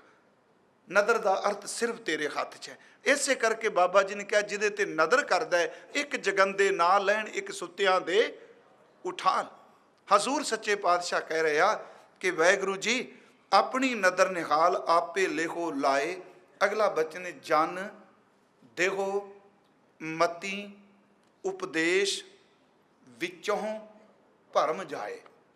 ਹਾਂਜੀ, ਇਹਦੇ ਅਰਥ ਇੱਕ ਤਾਂ ਇਹ ਨੇ, ਜਨ ਦਾ ਅਰਥ ਦਾਸ ਨੂੰ, ਜਨ ਦੇਹੋ ਮਤੀ ਉਪਦੇਸ਼, ਮੈਨੂੰ ਉਹ ਮਤ ਦਾ ਉਪਦੇਸ਼ ਦਿਓ ਵਿੱਚੋਂ ਭਰਮ ਜਾਏ। ਜਿਹੜੇ ਮੈਂ ਤੇਰੇ ਹੁਕਮ ਤੇ ਤਰਕ ਕਰਨ ਵਾਲੇ ਭਰਮ ਦੇ ਫੁਰਨੇ ਬਣਾਈ ਬੈਠਾ, ਮੈਨੂੰ ਉਹ ਉਪਦੇਸ਼ ਦੇ, ਮੇਰੇ ਖਤਮ ਹੋ ਜਾਣ। ਤੇ ਜੇ ਇਉਂ ਪੁੱਛੀਏ, ਕਰ ਲਈਏ ਕਿ ਜਗਿਆਸੂ ਪੁੱਛ ਰਿਹਾ ਹੈ, ਇਹ ਪ੍ਰਮਾਤਮਾ ਦੇ ਸੇਵਕ ਜਨ ਦਿਓ ਮਤੀ ਉਪਦੇਸ਼, ਮੈਨੂੰ ਉਹ ਉਪਦੇਸ਼ ਦੇ ਤੂੰ ਵਿੱਚੋਂ ਭਰਮ ਜਾਏ, ਮੇਰੇ ਅੰਦਰ ਦਾ ਭਰਮ ਮੁੱਕ ਜਾਏ, ਇਹ ਫੁਰਨੇ ਨਾ ਉੱਠਣ। ਤੇ ਅੱਗੋਂ ਫਿਰ ਉੱਤਰ ਮਿਲਦਾ, ਬਸ ਚੇਤੇ ਰੱਖੀ ਜੋ ਤੁਰ ਲਿਖਿਆ ਲੇਖ ਸੋਈ ਸਭ ਕਮਾਏ। ਬੜੇ ਸੋਹਣੇ ਅਰਥ ਟੁਕਣਗੇ ਕਿ ਮੈਨੂੰ ਉਪਦੇਸ਼ ਦਿਓ, ਵਿੱਚੋਂ ਭਰਮ ਨਿਕਲ ਜਾਏ ਵੀ ਆਹ ਚੰਗਾ ਆਹ ਮਾੜਾ, ਤੂੰ ਬਖਸ਼ਿਸ਼ ਕਰ। ਮਹਾਰਾਜ ਕਹਿੰਦੇ ਨੇ ਫਿਰ ਇਹ ਗੱਲ ਯਾਦ ਰੱਖ, ਜੋ ਤੁਰ ਲਿਖਿਆ ਲੇਖ, ਜੋ ਉਹਨੇ ਲਿਖ ਦਿੱਤਾ ਹੈ ਨਾ ਧੁਰ ਦਰਗਾਹ ਤੋਂ, ਸੋਈ ਸਭ ਕਮਾਏ, ਸਾਰੇ ਉਹੀ ਕਮਾਉਂਦੇ ਪਏ ਨੇ। ਤੇ ਮਹਾਰਾਜ ਕਹਿ ਰਿਹਾ ਅਖੀਰਲੇ ਬਚਨ ਨੇ, ਸਭ ਕਿਛ ਤਿਸ ਦਾ ਵਸ, ਸਭ ਕੁਛ ਸਭ ਕੱਛ, ਹਰ ਚੀਜ਼ ਉਹਦੇ ਵਸ ਵਿੱਚ ਹੈ ਜੀ। ਸਾਡੇ ਹੱਥ 'ਚ ਤੇ ਹੁਣ ਜੇ ਅਸੀਂ ਕਹਿ ਤਾਂ ਮੈਂ ਦੇਣਾ ਹੁੰਨਾ ਵੀ ਆਓ ਟਿਕ ਕੇ ਨਾਮ ਜਪੀਏ, ਤੇ ਮੇਰੇ ਮਨ 'ਚ ਉਦਣ ਆਏ, ਜੋਰ ਨਾ ਸੁਰਤੀ ਗਿਆਨ ਵਿਚਾਰ, ਜੋਰ ਨਾ ਜੁਗਤੀ ਛੁੱਟੈ ਸੰਸਾਰ, ਜਿਸ ਹੱਥ ਜੋਰ ਕਰ ਵੇਖੈ ਸੋਏ ਨਾਨਕ ਉੱਤਮ। ਸਾਡੇ 'ਚ ਥੋੜ੍ਹਾ ਜ਼ੋਰ ਹੈ, ਉੱਤਮ ਨੀਚ ਨਾ ਕੋਈ। ਹਜ਼ੂਰ ਇੱਥੇ ਬਖਸ਼ਿਸ਼ ਕਰ ਰਿਹਾ, ਸਭ ਕੁਝ ਉਹਦੇ ਅਧੀਨ ਹੈ, ਸਭ ਕੁਝ ਉਹਦੇ ਵਸ ਹੈ। ਇਸੇ ਕਨਸੈਪਟ ਵਿੱਚੋਂ ਫਿਰ ਅਰਦਾਸ ਦਾ ਜਨਮ ਹੁੰਦਾ ਹੈ, ਜਿਹੜਾ ਵਿਰੋਧ ਵਿੱਚ ਵੀ ਹੈ। ਉਦੋਂ ਫਿਰ ਬੰਦਾ ਕਹਿੰਦਾ, ਰੱਬ ਜੀ ਉਹ ਵੀ ਤੇਰਾ, ਮੈਂ ਵੀ ਤੇਰਾ, ਤੂੰ ਕੀ ਨਹੀਂ ਕਰ ਸਕਦਾ। ਤੂੰ ਉਹਦੇ ਅੰਦਰ ਨੂੰ ਪ੍ਰੇਰਨਾ ਦੇ ਦੇ, ਸਭ ਕੁਝ ਬਦਲ ਜਾਏਗਾ। ਸਭ ਕੁਝ ਤੇਰੇ ਵਸ, ਤੇਰੇ ਹੱਥ ਵੀ ਸਭ ਕੁਝ ਹੈ। ਦੂਜੀ ਨਾਹੀਂ ਜਾਏ, ਜਾਏ ਦਰ ਤੇ ਥਾਂ, ਦੂਜੀ ਕੋਈ ਥਾਂ ਨਹੀਂ ਜਿਹੜਾ ਤੇਰੇ ਬਰਾਬਰ ਇਸ ਸੰਸਾਰ ਨੂੰ ਕਰੇ। ਤੇ ਵੇਖੋ ਗੁਰੂ ਸਾਹਿਬ ਨੇ ਨਾ ਜੀ, ਇਹ ਕਈ ਸ਼ਬਦ ਤੁਸੀਂ ਐਸੇ ਪੜ੍ਹੋਗੇ ਜਿਨ੍ਹਾਂ ਵਿੱਚ ਨਾ ਬਾਬਾ ਜੀ ਸ਼ਬਦ ਵਰਤਦੇ ਆ ਵੀ ਆਹ ਕੁਝ ਹੋਇਆ, ਪਰ ਨਾਲ ਉਹ ਕਹਿੰਦੇ ਆ ਨਹੀਂ ਤੇਰੀ ਖੇਡ ਹੈ। ਇੱਕ ਸ਼ਬਦ ਨਾ, ਜਿਨ ਸਿਰ ਸੋਹਣ ਪੱਟੀਆਂ, ਮੰਗੀ ਪਾਏ ਸੰਧੂਰ, ਸੇਸਰ ਕਾਤੀ ਮੁਨੀਅਨ, ਗੱਲ ਵਿੱਚ ਆਵੇ ਧੂੜ। ਬਾਬਰ ਨਾਲ ਸੰਬੰਧਿਤ ਜਿਹੜੀਆਂ ਪੱਟੀਆਂ ਸਿੰਗਾਰ ਦੀਆਂ ਸਨ, ਕੇਸਾਂ ਦੀਆਂ, ਜਿਨ੍ਹਾਂ ਦੀ ਮਾਂਗ ਵਿੱਚ ਸੰਧੂਰ ਪਏ ਸਨ, ਇਹਦਾ ਮਤਲਬ ਇਹ ਹਿੰਦਵਾਣੀਆਂ ਵੱਲ ਇਸ਼ਾਰਾ ਹੈ। ਸੰਧੂਰ ਹਿੰਦੂ ਔਰਤਾਂ ਪਾਉਂਦੀਆਂ ਸਨ। ਜਿਨ ਸਿਰ ਸੋਹਣ ਪੱਟੀਆਂ, ਮੰਗੀ ਪਾਏ ਸੰਧੂਰ, ਬਾਬਰ ਦੇ ਸਿਪਾਹੀਆਂ ਨੂੰ ਨਾ ਬੀਬੀਆਂ ਦੇ ਕੇਸ ਵੱਡੇ ਕੈਂਚੀਆਂ ਨਾਲ ਕੱਟੇ। ਸੇਸਰ ਕਾਤੀ ਮੁਨੀਅਨ, ਗਲ ਵਿੱਚ ਆਵੇ ਧੂੜ। ਮਹਿਲਾਂ ਅੰਦਰ ਖੁੰਦੀਆਂ, ਮਹਿਲਾਂ 'ਚ ਰਹਿੰਦੀਆਂ ਸਨ। ਹੁਣ ਬਹਿਣ ਨਾ ਮਿਲਣਾ ਦੂਰ, ਹੁਣ ਆਪਣੇ ਮਹਿਲ ਦੀ ਡਿਊਟੀ ਵਿੱਚ ਕੋਈ ਨਹੀਂ ਬਹਿਣ ਦਿੰਦਾ। ਹੁਣ ਬਹਿਣ ਨਾ ਮਿਲਣਾ ਦੂਰ। ਅੱਗੇ ਬਾਬਾ ਜੀ ਨੇ ਕੀ ਕਿਹਾ, ਆਦੇਸ਼ ਬਾਬਾ ਆਦੇਸ਼, ਆਦਿ ਪੁਰਖ ਤੇਰਾ ਅੰਤ ਨਾ ਪਾਇਆ, ਤੂੰ ਕਰ ਕਰ ਦੇਖੈ ਵੇਸ਼। ਇਹ ਕਦੀ ਮਹੱਲਾਂ ਦੀਆਂ ਮਾਲਕ ਸਨ, ਅੱਜ ਭਿਖਾਰੀ। ਤਾਂ ਹੀ ਗੁਰੂ ਰਾਮਦਾਸ ਇੱਕ ਬਚਨ ਜਦੋਂ ਭਾਣੇ ਦੀ ਗੱਲ ਕਰਨਗੇ, ਉਹ ਕਿਸੇ ਨੂੰ ਦੇਖ ਕੇ ਇਹ ਨਹੀਂ ਕਹਿਣਗੇ ਰੱਬ ਦੀ ਕਰੋਪੀ। ਉੱਥੇ ਮਹਾਰਾਜ ਇੱਕ ਸ਼ਬਦ ਵਰਤਦੇ ਆ ਕਿ ਇੱਕ ਦਾਤੇ ਇੱਕ ਭਿਖਾਰੀ ਜੀ, ਸਭ ਤੇਰੇ ਚੋਜ ਕਹਿੰਦੇ ਆ ਉਹਨੂੰ, ਸਭ ਤੇਰੇ ਚੋਜ ਵਿਡਾਣਾ। ਮਹਾਰਾਜ ਕਹਿੰਦੇ ਸਭ ਕੱਛ ਤਿਸ ਦਾ ਵਸ, ਦੂਜੀ ਨਾਹੀਂ ਜਾਏ। ਦੂਜੀ ਕਿਹੜੀ ਥਾਂ ਜਿਹਨੂੰ ਕਹੀਏ ਵੀ ਤੂੰ ਕਰ ਕਰ। ਅਖੀਰ ਤੇ ਮਹਾਰਾਜ ਕਹਿੰਦੇ ਨਾਨਕ ਗੁਰੂ ਅਰਜਨ ਸਾਹਿਬ ਸੁਖ ਆਨੰਦ ਭੈ। ਜਿੱਥੋਂ ਗੱਲ ਸ਼ੁਰੂ ਹੋਈ ਸੀ ਤਾਂ ਅੱਜ ਮੈਂ ਬੇਨਤੀ ਕੀਤੀ, ਪਹਿਲੀ ਤੁਕ ਵੀ ਰਜ਼ਾ ਹੈ, ਭਾਣਾ ਅਖੀਰਲੀ ਵੀ ਇਹ। ਨਾਨਕ ਗੁਰੂ ਅਰਜਨ ਸਾਹਿਬ ਕਹਿੰਦੇ ਨੇ ਆਤਮਿਕ ਸੁਖ ਮਿਲੇਗਾ, ਆਤਮਿਕ ਆਨੰਦ ਮਿਲੇਗਾ, ਇਹ ਸਭ ਕੁਝ ਮਿਲੇਗਾ। ਨਾਨਕ ਸੁਖ ਆਨੰਦ ਭੈ, ਪ੍ਰਭ ਕੀ ਮਨ ਰਜ਼ਾਏ, ਉਹਦੀ ਰਜ਼ਾ ਨੂੰ ਮੰਨ ਲੈ, ਤੈਨੂੰ ਸੁੱਖ ਮਿਲੇਗਾ। ਰਜ਼ਾ ਵਰਗਾ ਸੁੱਖ ਕਿਤੇ ਨਹੀਂ। ਪ੍ਰਭ ਕੀ ਮਨ, ਇੱਥੇ ਟਿੱਪੀ ਲੱਗੀ ਹੈ ਜੀ, ਮਨ ਨਹੀਂ, ਮਨ, ਕਿਉਂਕਿ ਮਨ ਤੇ ਮਨ 'ਚ ਫਰਕ ਹੈ ਨਾ ਜੀ। ਜਪਜੀ ਸਾਹਿਬ 'ਚ ਹੀ ਬਾਬਾ ਜੀ ਨੇ ਕਿਹਾ, ਐਸਾ ਨਾਮ ਨਿਰੰਜਨ ਹੋਏ ਜੇ ਕੋ, ਪਹਿਲਾ ਮਨ ਫਿਰ ਮਨ, ਪਹਿਲਾਂ ਟਿੱਪੀ ਤੋਂ ਬਿਨਾਂ, ਪਹਿਲੇ ਦਾ ਅਰਥ ਹੈ ਮਨ, ਆ ਮਨ ਜਿਹੜਾ ਸਾਡਾ ਹੈ, ਤੇ ਅਗਲਾ ਮਨ, ਮਨ ਵਿੱਚ ਮਨ ਜਾ। ਇੱਥੇ ਜਿਹੜਾ ਸ਼ਬਦ ਹੈ ਪ੍ਰਭ ਕੀ ਮਨ ਰਜ਼ਾਏ, ਉਹਦੀ ਰਜ਼ਾ ਨੂੰ ਮੰਨ ਲੈ।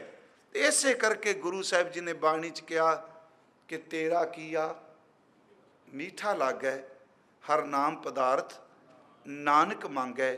ਇਸੇ ਨੂੰ ਬਾਬਾ ਜੀ ਨੇ ਕਿਹਾ, ਜੇ ਸੁਖ ਦੇ ਤਾਂ ਤੁਝੈ ਆਰਾਧੀ, ਪ੍ਰਭ ਕੀ ਮਨ ਰਜ਼ਾਏ। ਦੁੱਖ ਪੀ ਤੁਝੈ ਧਿਆਈ, ਜੇ ਭੁੱਖ ਦੇ ਤਾਂ ਇਤਹੀ ਰਾਜਾਂ, ਦੁੱਖ ਵਿੱਚ ਸ਼ੋਕ ਮਨਾਈ। ਤਨ ਮਨ ਕਾਟ ਕਾਟ ਸਭ ਅਰਪੀ, ਵਿੱਚ ਅਗਨੀ ਆਪ ਜਲਾਈ। ਪੱਖਾ ਫੇਰੀ ਪਾਣੀ ਢੋਵਾਂ, ਜੋ ਦੇਵੈ ਸੋ ਖਾਈ।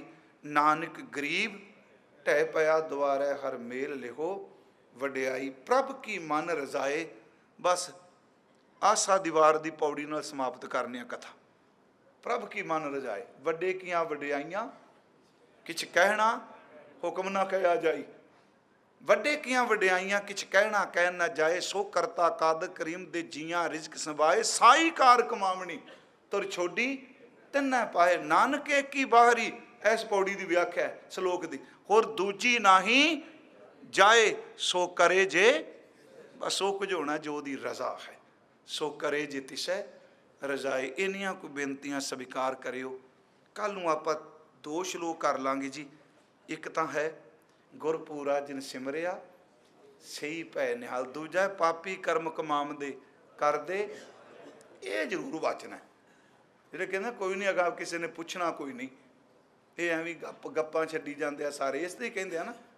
ਆਪਾਂ ਬਾਣੀ 'ਚੋਂ ਦੇਖਾਂ, ਕਿਸੇ ਬੰਦੇ ਨੇ ਪੁੱਛਣਾ। ਬਾਣੀ ਦੱਸੇਗੀ ਨਾਮ ਦੀ ਕੀਮਤ ਕੀ ਹੈ ਤੇ ਪਾਪ ਦੀ ਸਜ਼ਾ ਕੀ ਹੈ। ਕੱਲ੍ਹ ਨੂੰ ਆਪਾਂ ਵਾਚਾਂਗੇ। ਸਭ ਦਾ ਬਹੁਤ ਬਹੁਤ ਧੰਨਵਾਦ। ਗੁਰਮੁਖੋਂ ਮੇਰੇ ਤੋਂ ਬੋਲਦਿਆਂ ਬੇਅੰਤ ਭੁੱਲਾਂ ਹੋਈਆਂ। ਭਾਈ ਸਾਹਿਬ ਨੇ ਅਨਾਉਂਸ